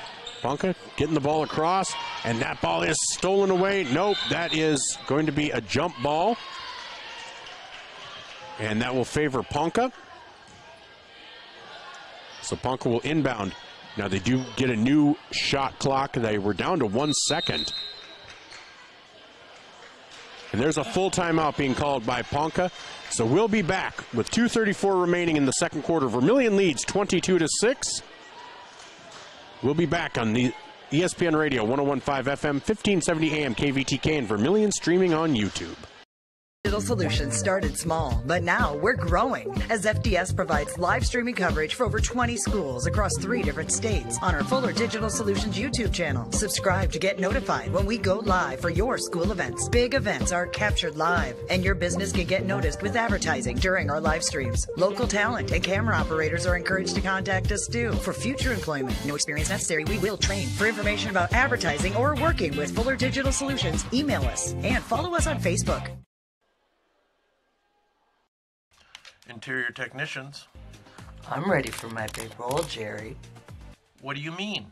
You said I'd be in your next 30 commercials. No. I said Intech has over 30 years of commercial cleaning experience. You know, like offices, so they can ensure happy visitors and a healthy workforce. So the shoot's in an office?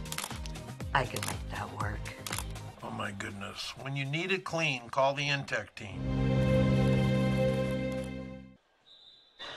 Back here at the Birdcage in Vermilion, South Dakota, where with 2:34 to go in the second quarter, Vermilion leads Ponca 22-6.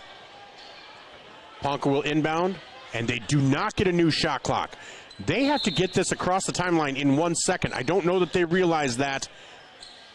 No? Okay, I guess they give them a fresh 10 to get across, but they do not get a new shot clock. So that ball is kicked. And Brook Jensen will come back in. Taylor Barta, great minutes from Taylor as she comes out. Taylor, no points, but 1 rebound, 1 assist, and 2 steals for Taylor Barta. 15 seconds to go on the shot clock, and that ball is knocked out of bounds by Brooklyn Voss. Boy, Ponca's just even having trouble getting to the basket. So Ponca will inbound in front of the scorer's table. Ava Voss gets it into Alex Hughes. Hughes, with 9 seconds to go, has it knocked away a little bit by Roovers. Gets it back. Drives into the lane. Long shot, and that will not hit rim. That will be another turnover based on a shot clock. So Vermilion will inbound the ball.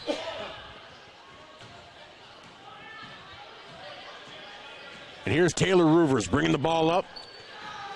Taylor on the right-hand side. Gets it over to Chandler Cleveland. Down low to Brook Jensen. Up and good off the glass. That's 9 points for Jensen. That is an assist for Chandler. And they get the ball down low for Ponca. Blocked by Brook Jensen into the hands of Taylor Roovers.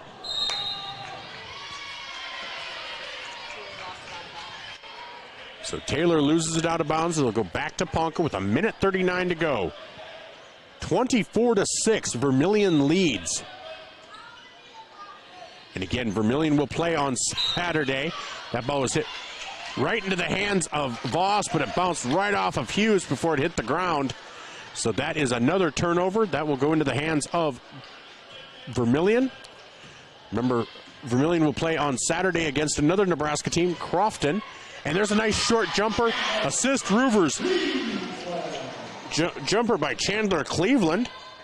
That's Taylor's third assist. And no good there for Ponca. Rebound up, no good. Rebound, Janaea Cleveland. Janaea with her 4th rebound. Gets it ahead to Chandler. Chandler with her 7th point of the night. 1 minute to go here in the second quarter. 28-6, Vermilion leads. And that ball is knocked into the hands of Taylor. Taylor goes up with it, up and in, and the foul.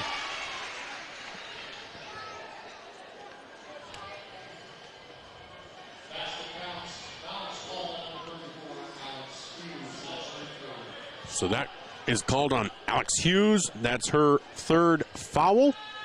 Free throw up and no good for Taylor. Wow, 0 for 3 from the free throw line for Taylor. That is uncharacteristic. 47 seconds to go. And they're going to call a foul on, I believe it's on Brook Jensen this time. Yes, on Brook. That is her first personal. So 30-6, Vermilion leads. First free throw up for Ponca, no good. And at the line is Peyton James coming in. Elsie Keller and Jaden Hughes. Peyton James at the line to shoot her second free throw. That is up and off back iron. She crossed over the free throw line though, so it wasn't any good anyhow. Dead ball will go to Vermilion. Inbound to Taylor Roovers. 40 seconds to go. About 7-second difference between the game clock and the shot clock. To get it. Oh no, that ball is stolen away. Nice play by Lily Korth. Shot clock is turned off. Korth with the ball. Gets it down right. Gets it over to Elsie Keller. Keller gets it down low. Back out to Korth. Korth drives in. They kick it back out. Good ball movement. This is probably the best possession I've seen for Ponca. And here is Korth driving in. Goes up with the right hand. And she is fouled on the shot. She will shoot two.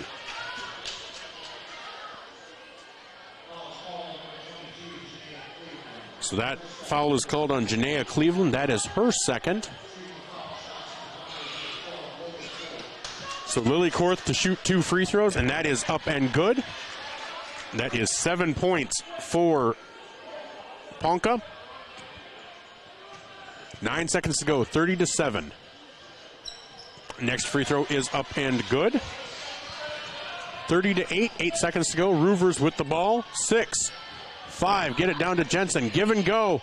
Roovers with the shot. Up and no good. And that will be the half. Vermilion 30. Ponca 8. We'll be back after these messages on ESPN Radio, 101.5 FM, 1570 AM, KVTK, Vermilion, Yankton, and Vermilion streaming on YouTube. In Family Dentistry in Vermilion, they strive to provide the highest quality patient-centered dental care in a friendly, relaxing atmosphere. Knutson Family Dentistry works hard to provide the best cosmetic, general, and emergency dental treatment in the area. With over 50 years of combined dental experience, the latest dental technology, and a professional and compassionate staff, they're your top choice for dental care. Call for an appointment at 605-857-8008. Knutson Family Dentistry of Vermilion.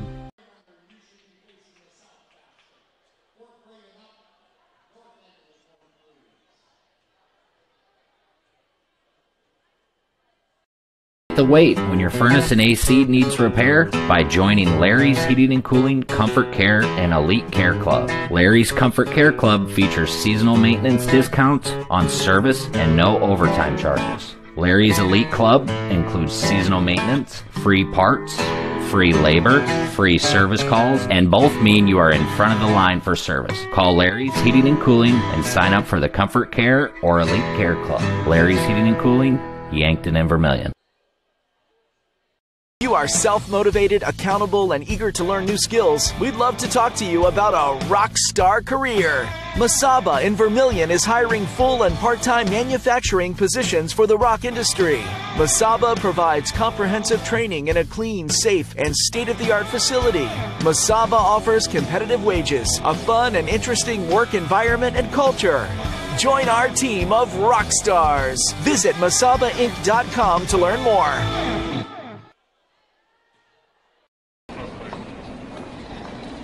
Nice. Maytag appreciates a compliment, but this Maytag washer isn't just eye candy. Wow. Inside, it's got the capacity and power to handle even the mightiest loads. I love this. Yeah, she's a beaut. It's a he. How do you know? Don't worry about it. Find Maytag products and the industry's best appliances at your local dealer. Murph's Appliance, downtown Vermilion. Welcome back to the Birdcage in Vermilion, South Dakota, where at the half, Vermilion leads Ponca by a score of 30-8. And Nebraska leads Pitt 2-0, and they are currently up or tied 6-6 in the third set. Well, in that first half for Ponca, Alex Hughes scored 6 points and Lily Korth scored 2 for their total of 8. Vermilion being led by Brook Jensen with 9. And Chandler Cleveland and Brooklyn Voss with 7 each. Taylor Roovers has 4, and Janaea Cleveland has 3. Roovers also has 3 assists and a steal.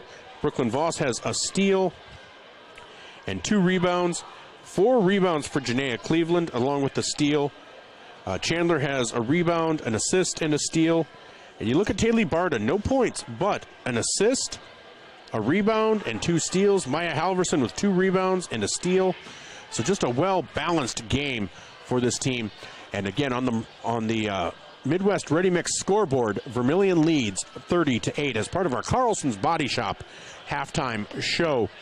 Well, let's take a look around the state at some scores in Class A for girls. Again, Red Cloud defeated Little Wound. Lower Brule over Teoshpazina. Rapid City Christian over White River 60-59. Omaha Nation over Pine Ridge 67-32. These are all out at the LNI tournament. 66-28, Crow Creek over St. Francis Indian. And Santee over Cheyenne Eagle Butte 51-49. Lakota Tech over McLaughlin 48-41. And currently, with 5 minutes to go in the second, number 1 Wall leads Custer 17-15. This is also at the LNI. Millbank leads Clark Willow Lake 39-16 at half. DeSmet over Esteline Hendricks 35-21 with 1 minute to go in the third. Wagner leads Tripp Delmont Armor 62-27 with 3 minutes to go in the game. Sioux Valley over Baltic 59-31. Elk Point Jefferson over Parker at the half 44-17. Mount Vernon Plankinton over Miller 65-36. And Sanborn Central Woonsocket defeated Corsica Stickney 45-35. And with 7 minutes to go in the fourth, Lennox leads Madison 49-13.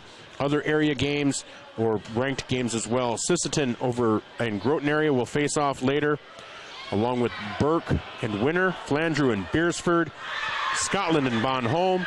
Tri-Valley, who will be the Tanager opponent on Tuesday, will be hosting T area, and then Douglas versus Hot Springs. In other area games in Class B, on the look around the state by the Vermilion Medical Clinic, and this scoreboard, Arlington and Castlewood. Arlington leads Castlewood 42-31. Centerville leads Avon 53-21. DeSmet leads Esteline Hendricks as well. So we'll be back with more on our Carlson's Body Shop halftime show. I'm Michael Schumacher with Vermilion leading 30-8.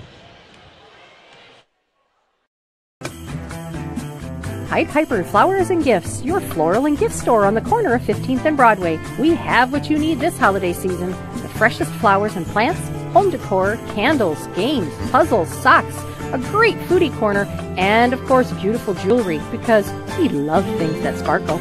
Be sure to stop by and see all that we have. It will surprise you. Shop local, shop Pied Piper Flowers and Gifts, your floral and gift store.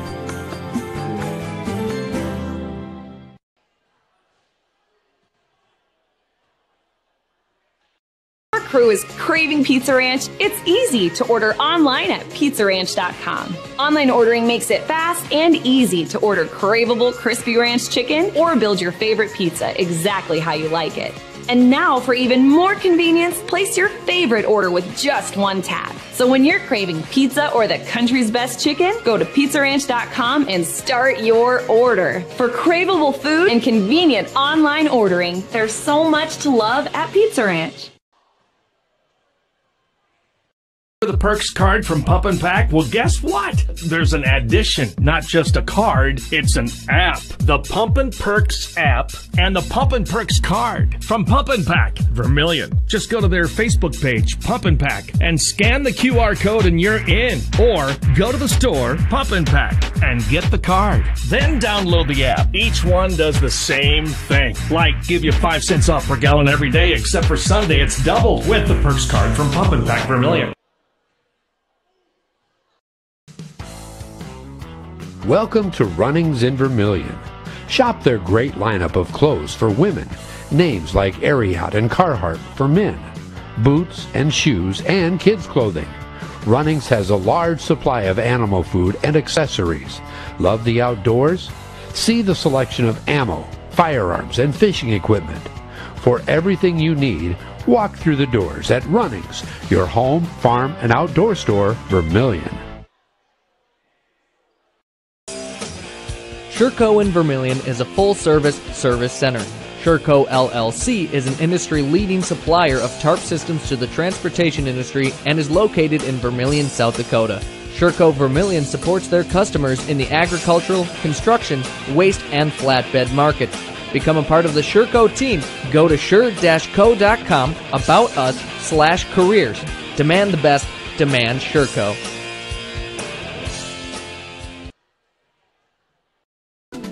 Visit our sleep experts at the Yankton Slumberland. With over 50 mattresses to choose from, we carry every price, free financing options, and the most trusted brands in the nation like Stearns & Foster, Sealy, and Tempur-Pedic. Snoring or lower back pain tormenting you? Seek relief with an adjustable power base. Fall asleep faster and cooler with our sheets and pillow selection. With a 120-night sleep trial, you can't make a mistake. See us today at the Yankton Slumberland, 2401 Broadway.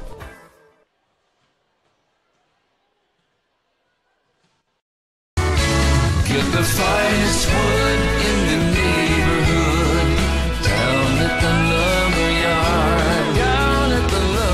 lumberyard. But it's not just wood at the lumberyard. With a wide variety of quality building materials, the folks at the lumberyard can help you with all of your project needs. Whether it be paint, siding, cabinets, windows, or of course lumber, the lumberyard is ready to help. The best wood in the neighborhood at the lumberyard, 1000 West Cherry Street in Vermilion. You ready to start a career with an exciting team? Thermobond is looking to add to our team of experts. We offer competitive wages, a positive work environment, and on-the-job training. Thermobond is headquartered in Elk Point, South Dakota, and for over 30 years we've been providing lightweight and precast solutions for multiple industries nationwide. Check us out and see if you'd like to start a new career with us today.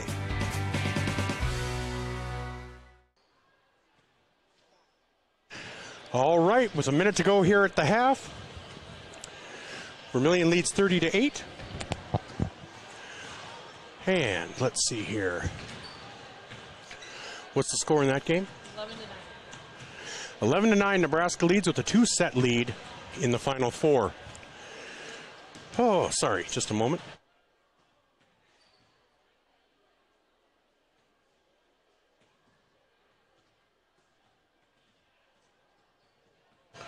Again, the leading scorer for Vermilion is Brook Jensen with 9, followed by Brooklyn Voss and Chandler Cleveland, both with 7. So we'll see how much the starters play here in the second half, especially with the game coming up on Saturday. It's that fine line between wanting to make sure you're getting into game shape, but also that you're fresh.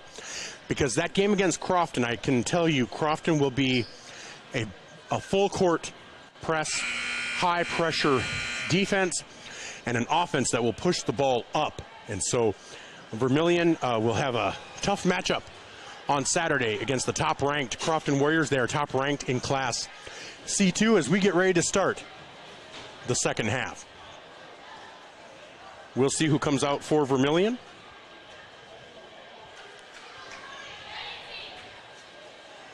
And it looks like the original starting 5, Taylor Roovers, Brook Jensen, Janaea Cleveland, Chandler Cleveland, and Brooklyn Voss. Also for Ponca, looks like their original starting 5, Peyton James, Alex Hughes, Lily Korth, Elsie Keller, and Emerson Ehlers. Ehlers and Hughes, both with 3 fouls. They are the leading scorers throughout the season. And here's Taylor Roovers, gets it down to Jensen. Jensen with the turnaround jumper, up and ooh, just off the rim, no good. Rebound, Ehlers. Ehlers gets it over to Korth. Korth gets it down to Ehlers. Elsie Keller. Keller gets it down to Ehlers. And out to Hughes as they reset the offense. Here's Keller. Into Korth. Korth has it knocked away by Janaea Cleveland. It's Janaea's second steal. Here's Brooklyn Voss for 3, no good. Rebound, Brook Jensen up and in! Brook Jensen with 11 points on the night with her second rebound. Makes the score 32-8, 7:09 to go here in the second quarter. And that ball is out of bounds off of Ponca. Vermilion will take possession.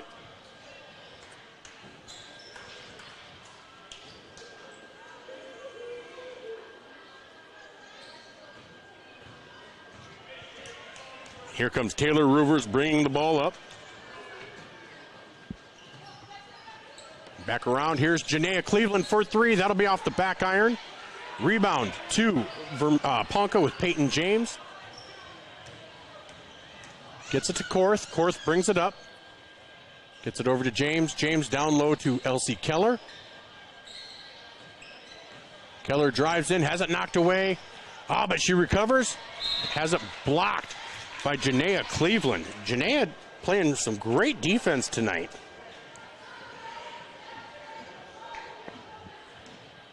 So here's Taylor Rivers as they push the ball up, get it out to Jensen. Jensen over to Janaea, down low to Brooklyn Voss. Voss has it tipped just a little bit. Into the hands of Elsie Keller. They kindly did not call a travel, even though she slid that back foot. They are going to call a foul on Brook Jensen on the shot. That will be Brook's second personal foul.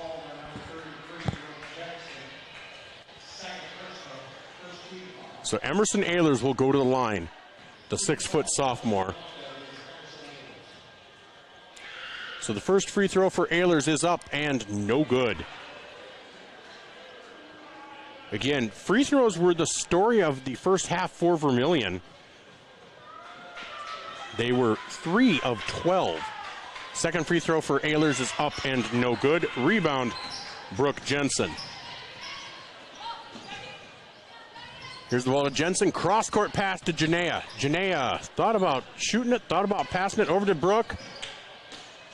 Into Chandler, back out to Voss. Voss, cross-court pass to Janaea. Janaea kicks it out to Taylor. Taylor drives it in, kicks it out to Brook. Brook for three, off the back iron. Rebound to Elsie Keller. Keller pushes it up, guarded by Rivers. And Keller drives in, goes up with the left hand. They're going to call a foul, I think, on Taylor. So basket counts for Keller. And that'll be Rivers' third foul. That is Keller's first basket. Makes the score 10-32. And the free throw is up and good. That gives her 3 points on the night. Second leading scorer for this Ponca team.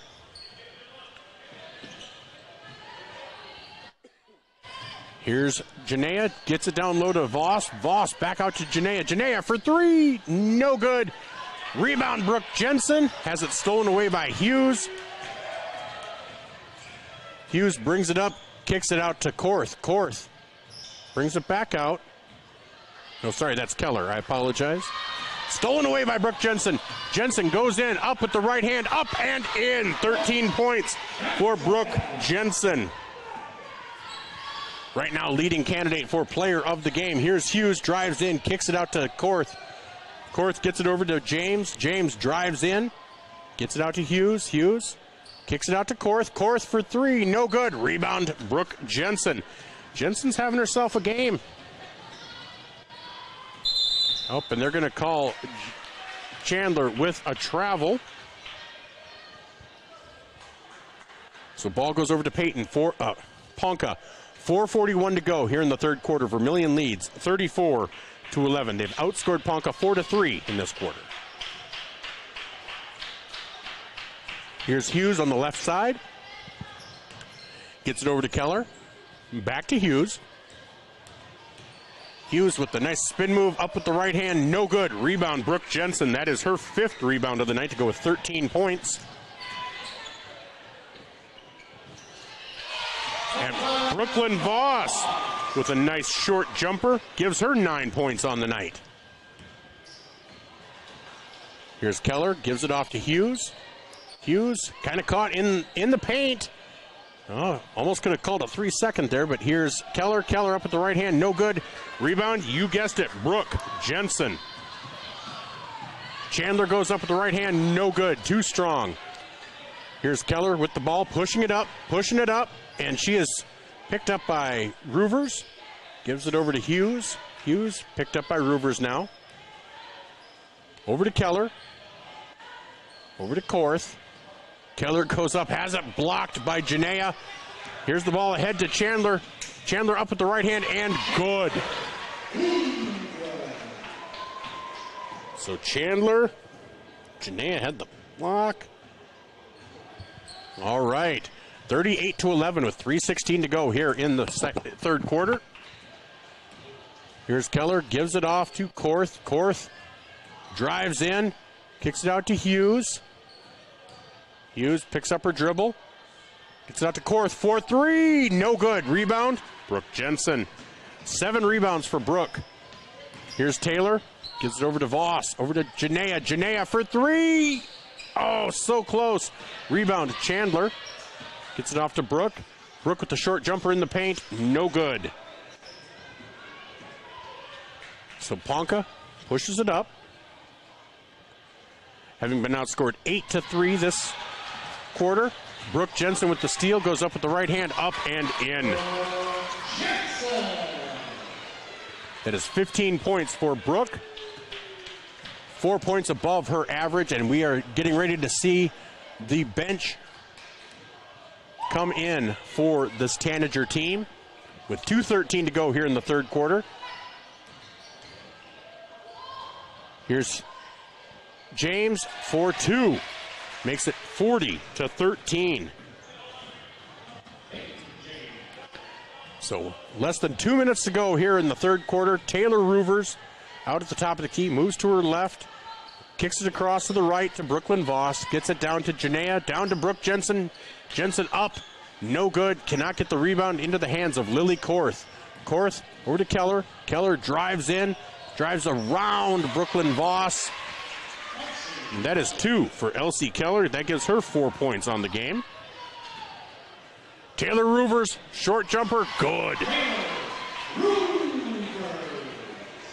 That gives Roovers 6, 42-15. Minute 20 to go here in the third quarter. And here is Korth with 23 seconds to go on the shot clock. Drives in, guarded by Chandler. Goes up with the left hand, no good. Rebound Jensen. Gets it out to Roovers. Roovers goes up. And the shot counts. And that will be a foul on Peyton James.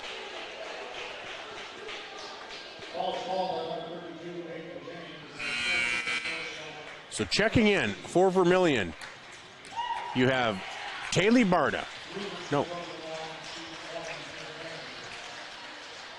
Taylor will be coming in. Taylor's shooting a free throw. And that free throw is up and good. Gives Taylor 9 points on the night. So it's Bailey Baylor, Taylor Barta, Maya Halverson, Madigan Wallen, and Mackenzie Richardson out there for Vermilion. That is everybody on the bench.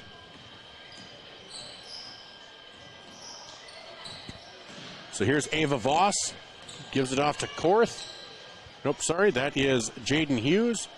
49 seconds to go here in the third quarter. Ball is stolen away.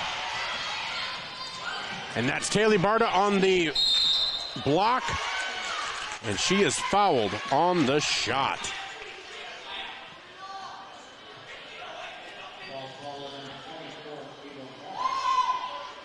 So Mackenzie Richardson with the steal. Barta misses her first free throw. So with 29 seconds to go here in the third quarter, Vermilion leads 45-15. Second free throw up and short. Rebound, Ava Voss. Gets the head to Keller. Keller back to Voss. Oh. All right, Mackenzie Richardson comes off. Chandler Cleveland is in. Looks like she might have rolled her ankle, unfortunately. Mackenzie Richardson looks like she might have rolled her ankle. So Chandler Cleveland, you only have 5 people on your bench, and when one gets injured, that means a starter has to play. So 18 seconds to go. Shot clock is off. 45-15, Vermilion. And Hughes gets it over. Here's Ava Voss. Gets it across to Jaden Hughes. Long shot for 3. It's a three-pointer for Jaden Hughes. Makes the score 45-18.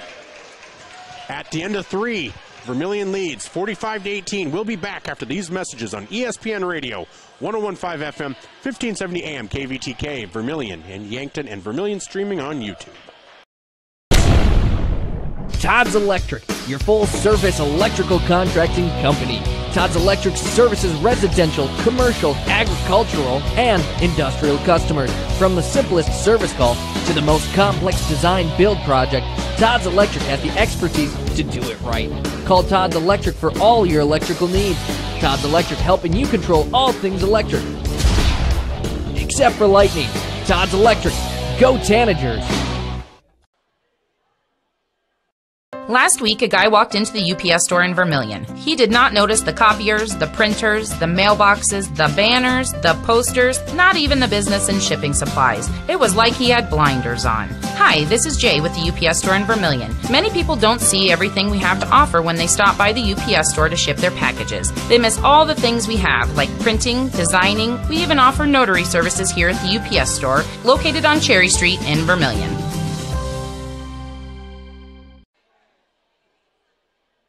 Welcome back to the Birdcage in Vermilion, South Dakota, where after 3 quarters, Vermilion leads 45-18. And in Tampa, Nebraska leads Pittsburgh 2-0, and it's 24-15. Set point for Nebraska as they look to go to the championship match. Here, the bench has been cleared for Vermilion, except for Chandler Cleveland, who is in there for Mackenzie Richardson, who rolled her ankle in the 3rd quarter. So right now for Ponca, Lily Korth gives it off to Hughes. Looks like Richardson's going to come back in for Vermilion. Here's Elsie Keller. And they get it down low to Keller. Chandler Cleveland will foul Keller. With 7:37 to go, Vermilion leads 45-18. So that's Cleveland's 2nd personal. And free throw is up and good for Keller. Keller now has 6 points on the night. So Chandler Cleveland comes out. I'm sure as punishment for the foul, not the fact that she was being replaced by Mackenzie, who's coming back in. And the 2nd free throw, no good. Didn't touch anything, so that will be a reset. 7:37 to go, 45-19. Taylor Barta leads the bench. She gets the ball over to Bailey Baylor. Down to Maya Halverson. Back up to Taylor. Over to Madigan Wallen. Up with the right hand, no good. And that is rebounded by Lily Korth. Korth ahead to Hughes. Hughes drives in. And Richardson, good defense. Rebound, Taylor Barta. Barta goes up. And in and out, no good. Hughes ahead of the pack, but Bailey Baylor in hot pursuit. And Hughes unable to connect, but they are going to call a foul. And the clock will continue to run as we did reach that 30-point mark. And so looks like they're calling that on Richardson. So that's Mackenzie's first personal as 6:48 and counting. Hughes, first free throw up and good. She has 7 points on the night. And has Nebraska won yet? Not yet. Okay. 2nd free throw up, no good. Rebound, Bailey Baylor.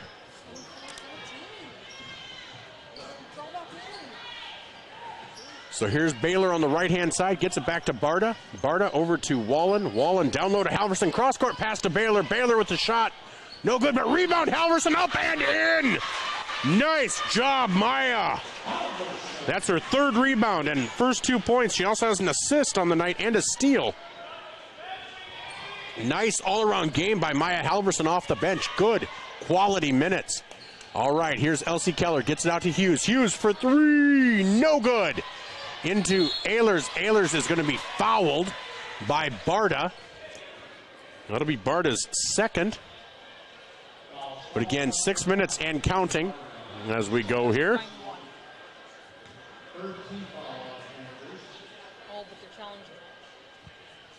All right, first free throw is up and good for Emerson Ehlers.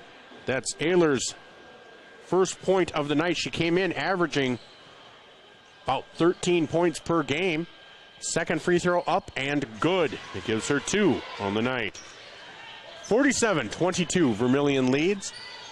Barta brings the ball up, gets out to the left-hand side to Baylor. Almost stolen there by Korth. Gets it down to Wallen. Wallen has it stolen away. They're going to call a foul on Maya Halverson on a push. That's Maya's second personal. As the clock continues to run, 5:30 to go.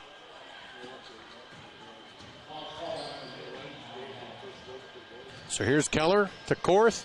Korth out to James. Ew, in and out.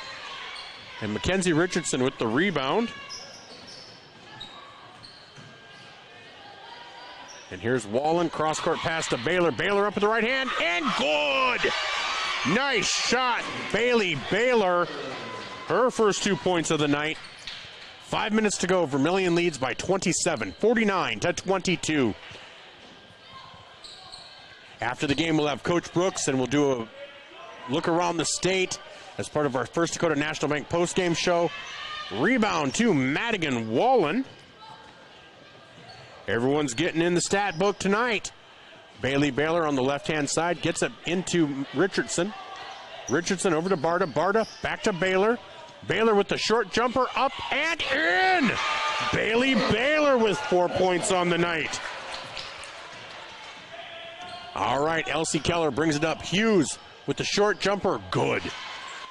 That gives Hughes 9 points on the night. Now Barta being guarded by Hughes.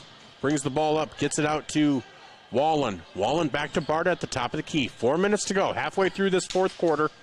Maya Halverson gets it down low to Mackenzie Richardson as she scores!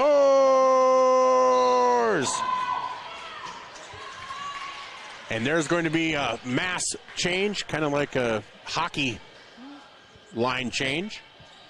So out there you have Elsie Keller, Jaden Hughes. Again, these numbers are hard to read. Medium dark blue on black. Hoofda.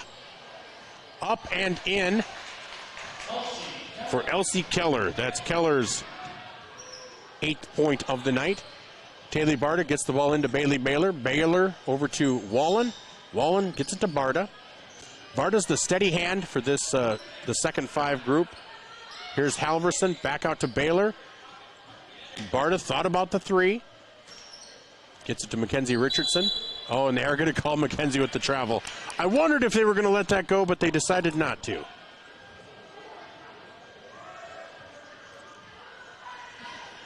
Well, if you're looking at South Dakota score feed, it is not accurate. It's not 27-13. Here, that's in the boys' game, though. So Vermilion is up, and that Boys Town team is quite athletic. That was Jaden Hughes with a 3-pointer, number 44. It gives her 6 points on the night. So that Boys Town team has a lot of height and a lot of athleticism. I know Coach Drake was a little concerned, but 27-13 after 1, the boys lead. That bodes well for the Tanager team. And Maya Halverson up and in.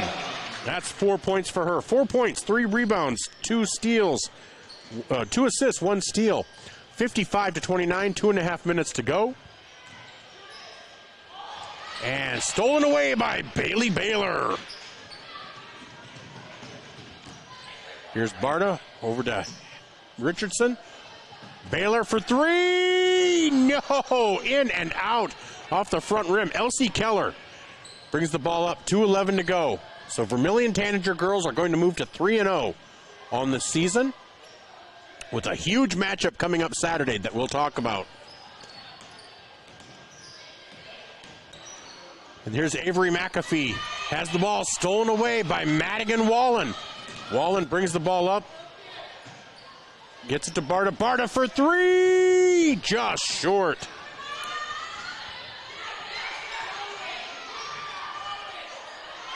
Oh, and they're going to call it over and back. So 1:35 to go. Ball just got away as they saved it from going out of bounds. But 1:30 to go. And counting. Vermilion leads 25-29. As Elsie Keller handles the ball. Over to McAfee. McAfee gets it into Ava Voss. Voss over to Keller. Keller drives in, up with the right hand, no good. And she stepped out of bounds, so the ball will go back to Vermilion. And there's 1 minute to go here in the fourth quarter as Vermilion Tanager Girls will move to 3-0 on the season. Taylor Barta brings the ball up. And Wallen back to Barta. Bailey Baylor gets it down to Halverson. Up top to Barta. Oh, and they're going to call it travel on Taylor. She kind of did a split move with her feet as the clock continues to run. Shot clock is off as Elsie Keller brings the ball up for Ponca. And they're going to run their offense. And they get it down low, up and in for Emma Uthoff. So 55-31, 15 seconds to go. Barta gets it to Baylor. Baylor back to Barta. Back to Baylor, back to Barta. Back to Baylor. Into Richardson. And that is going to be the end of the game, where Vermilion wins 55-31, where the bench was able to play the entire fourth quarter and a portion of the third. So they should be rested heading into the game on Saturday against Crofton. After this, we'll be back on ESPN Radio, 101.5 FM, 1570 AM, KVTK, Vermilion Yankton, and Vermilion streaming on YouTube, Coach John Brooks, and a recap of this game, a preview of the next game, and some score updates from around the state. In a situation like this, the first thing you do, of course, is make sure everybody's okay. And then you're thinking, you better call your insurance person. No, just call Justin. At Vermilion Auto Works, you see Justin handles all the insurance claims and gives free quotes. Not everybody does the free quote thing anymore, you know. So call Justin at Vermilion Auto Works. He'll take care of the situation. Carrying WeatherTech, Rough Country, and Tuxedo. Vermilion Auto Works. Vermilion Medical Clinic has an ongoing mission to provide areas with quality health care and convenient access to medical professionals. Our patients at Vermilion Medical Clinic value our dedicated primary care physicians, compassionate PAs, and consistently scheduled outreach specialty care. If you have health questions, need a screening, or have medical concerns for yourself or family members, call us for an appointment or visit VermilionMedicalClinic.com. So much care, so close to home. If you're looking for the perfect fit, Vermilion Vision Care Associates fits like the right pair of glasses. Vision Care Associates has its roots in family eye care, and the doctors are well known for being primary eye care providers. With the ability to treat and diagnose a variety of settings, Vermilion Vision Care Associates is the right fit for you. Plus, they can fit you into a new pair of glasses, sunglasses, or contacts that feel just right. With continuing education, see the best doctors at Vermilion Vision Care Associates. Federal Credit Union, we believe in giving back to the community that supports us. That's why our employees make it a priority to volunteer their time and talents to make a difference. Whether it's improving local causes, fighting hunger, or supporting our local zoo, our team is dedicated to making a positive impact in the lives of those around us. We're more than just a financial institution. We're a part of the community, working together to make it a better place for everyone. Your community, your credit union. Voyage Federal Credit Union. Your invitation to thrive in Yankton, South Dakota. Nestled on the bluffs of the Missouri River, plenty of outdoor adventures are waiting. Whether you work remote or in a traditional office, we have a spot for you. Quality health care, diverse manufacturing, progressive school system, Mount Marty University, and so much more. Explore with family and friends. Let's thrive together. If you want somebody to come into your home and fix everything right the first time, look professional, act professional, treat you with respect, you got to call Kaylin's. When they come in, I feel that they want to be there. I feel that they want to help me. You know, they put on the little booties over their shoes. They had canvas from the garage door all the way down to walk on. They left the furnace room in the basement probably cleaner than it was when they came in. They just do customer service very well. I would recommend Kalen's to anyone. A game without a crowd is just a scrimmage. A performance without an audience is just a rehearsal. Without your presence, high school sports and the performing arts aren't possible. Ensure that these essential extracurricular activities continue to enrich the lives of students in South Dakota. Purchase a ticket to your local high school's game or performance. This message presented by the SDHSAA.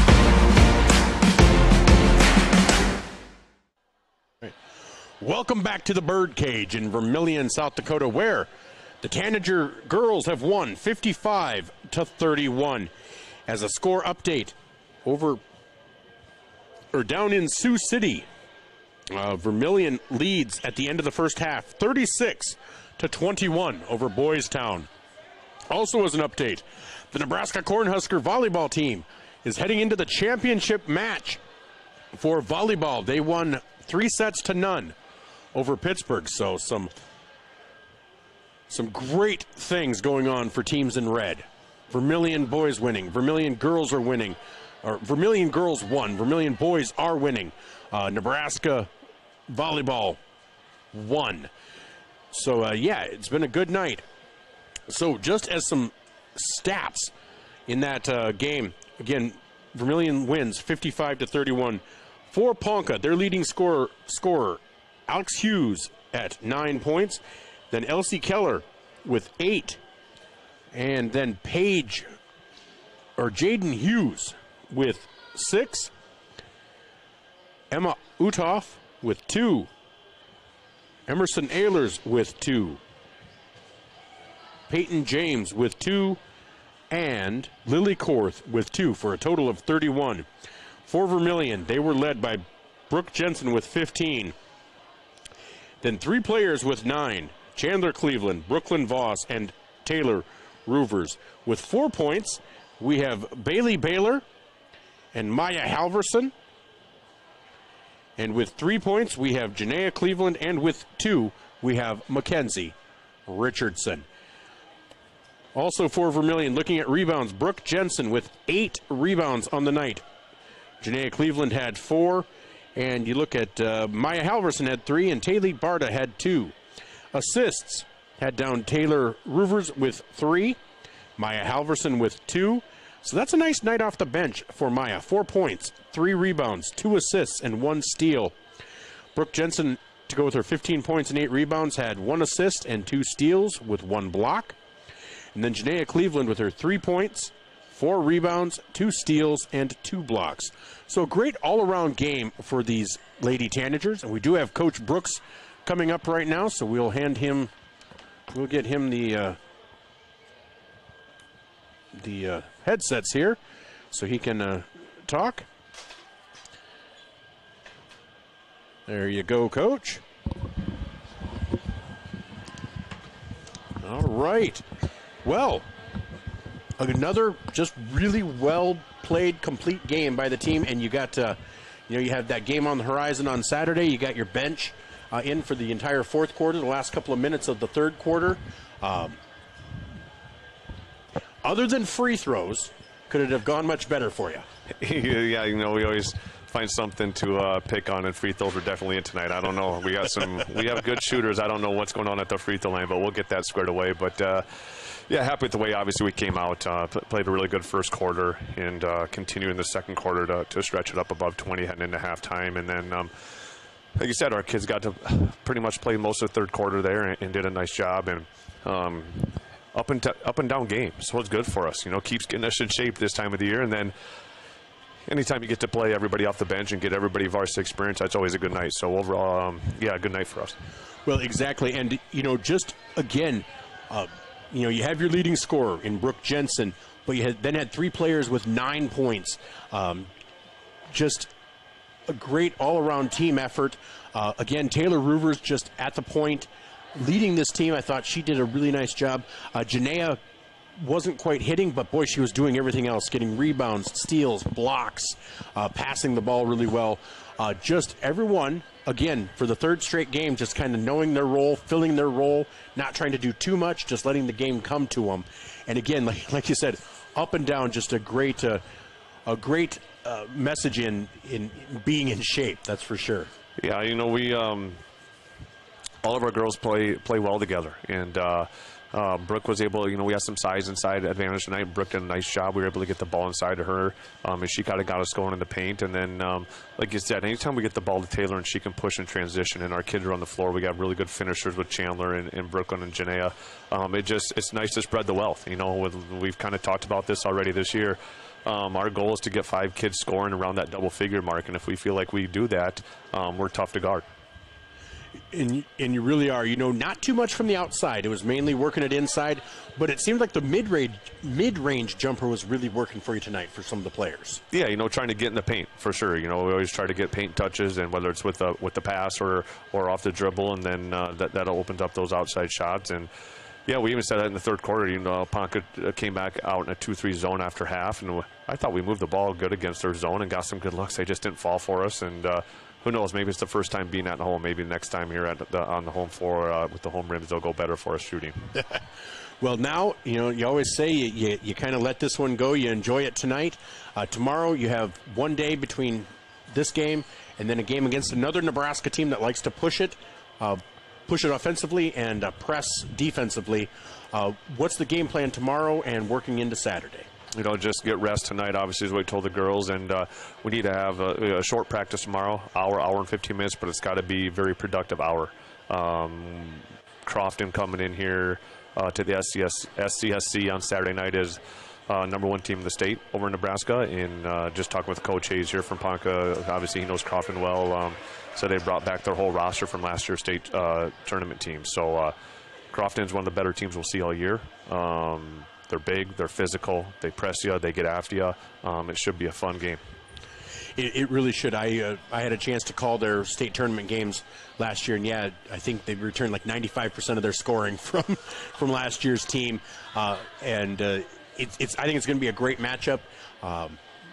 They really just have one person with size in Caitlin Gunther. Otherwise, they're kind of a smaller unit, so I think they're going to work a speed game against you. So I think it'll be an interesting test for you, and I think it'll be a great game for anyone who gets a chance to see it. Yeah, you know, we're excited for the challenge. You know, we know our schedule throughout the year is going to prepare us for that postseason, playing different teams like Crofton and classics. That's something that we want. We want those highly competitive games against teams that we don't normally play, and we get that opportunity on Saturday. Well, and that's exactly right. You know, I mean, the goal is always to win, but sometimes there are just games where, you know, the game itself, just testing yourself and seeing where you are at a certain point in the season has value, and you can take stuff away from any result. Absolutely. You know, anytime you get those competitive games,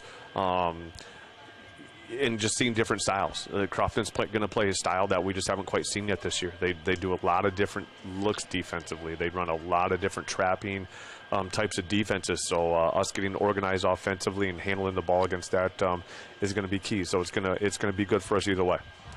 Well, Coach, I want to thank you for coming up and talking to us. Congratulations on starting off 3-0. Right now the boys are ahead as well down in Sioux City. So, you know, could be heading into Saturday with 6-0 Tanager records. Yeah, so that'd be great. So hopefully the boys can hang on here. Hope so. Well, thank you, Coach. I really appreciate it, and hopefully we can hook up for an interview before Saturday's game. Okay, sounds good. All right, thanks Michael. a lot.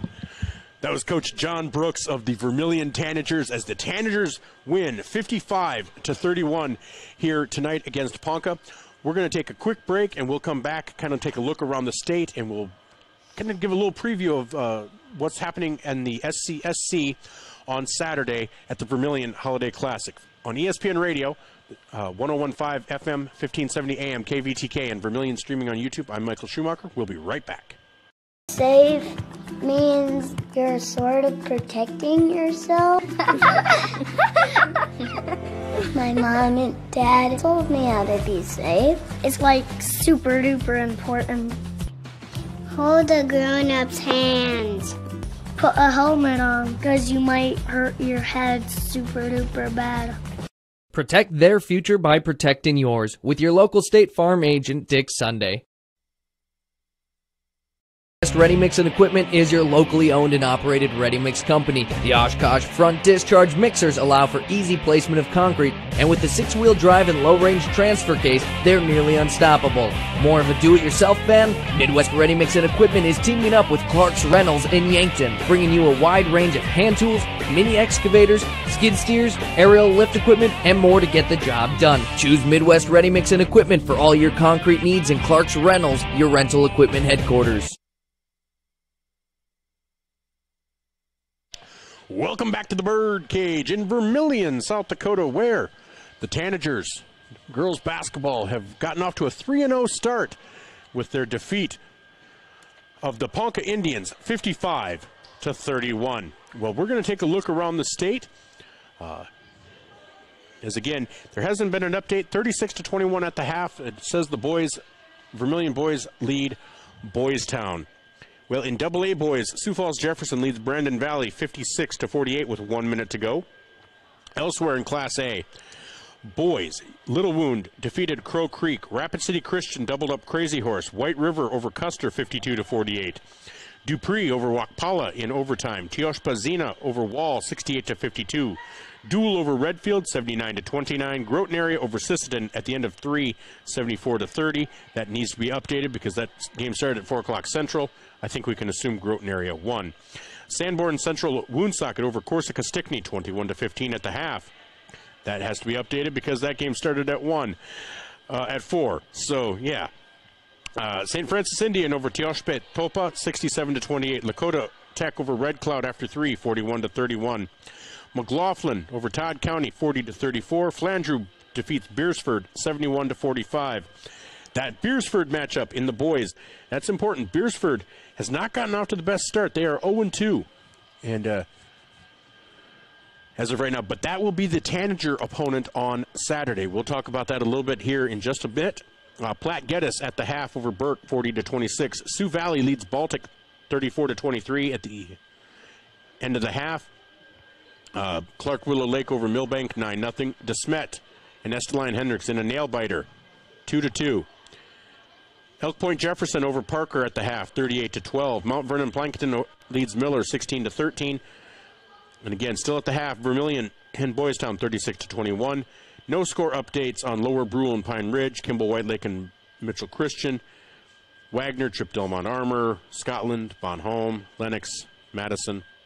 And then in B, Santee defeated Ulrichs 100-26. Rapid City Christian over Crazy Horse. We'll look at other scores here. Falkton area leads Harriet Selby area 37-14 at the half. Canastota leads Freeman 41-25 with 4 minutes to go in the third. Bridgewater Emory over Menno 36-21 at the half. Platte Geddes at the half over Burke 40-26. Castlewood leads Arlington 14-6. And other area games, Gayville Vollen and Andes Central Dakota Christian, no score update. Lower Brule and Pine Ridge, no score update. Centerville and Avon, no score update. No score update in Scotland and Bonhomme either. Now let's take a look at the girls. Just in area games, Wall leads Custer 48-38 with 5 minutes to go in the fourth. Wagner leads Trip Delmont Armor 62-27. Centerville over Avon 53-21. Gayville Vollen and Andes Central Dakota Christian, no score. Scotland and Bonhomme, no score. In A, we'll just take a look at Sisseton, second ranked over Groton area at the end of one period, 15-5. Again, Wall over Custer, 50-38. Elk Point Jefferson over Parker, 44-17.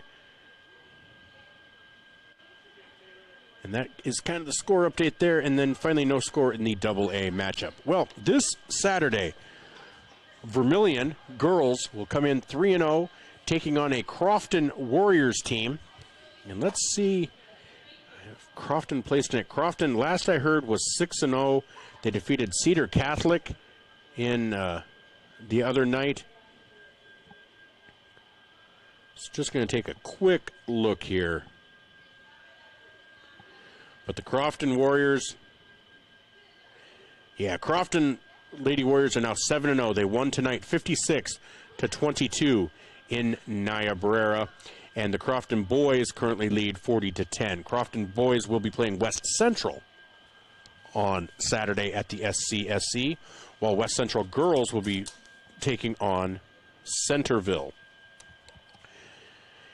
And so it's going to be a great matchup between the 3-0 Vermilion Tanager Girls and the 7-0 Crofton Lady Warriors.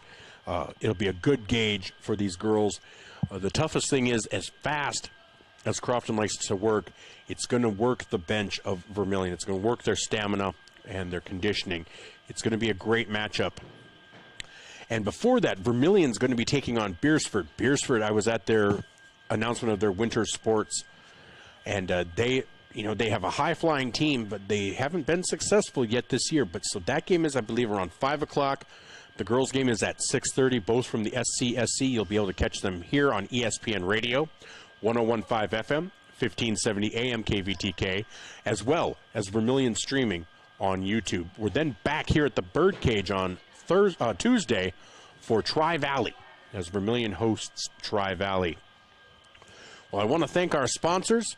Corporate sponsor, First Dakota National Bank. Our scoreboard sponsor, Midwest Ready Mix. For all of your concrete needs, go to MidwestReadyMix.com. Our halftime show was brought to you by Carlson's Body Shop. And every time out, there weren't too many, brought to you by Murph's Appliance. And on First Dakota, Postgame show. Our look around the state was brought to you by the Vermilion Medical Clinic. And that's going to do it for us. From the Birdcage, I'm Michael Schumacher alongside Jen Ashley, where the Vermilion Lady Tanagers win 55-31. I thought I'd take one final look, see if there's been an update in the boys' score. And then we'll let you go. Nope, still says 36-21. That has to be updated at some point. But 15-point lead. Best of luck to the boys. If you want to listen to that, you can tune in on Classic Hits 106.3 KVHT for the call of Joe Van Gore. Till Saturday, I'm Michael Schumacher. Have yourselves a great night, and we will talk to you next time.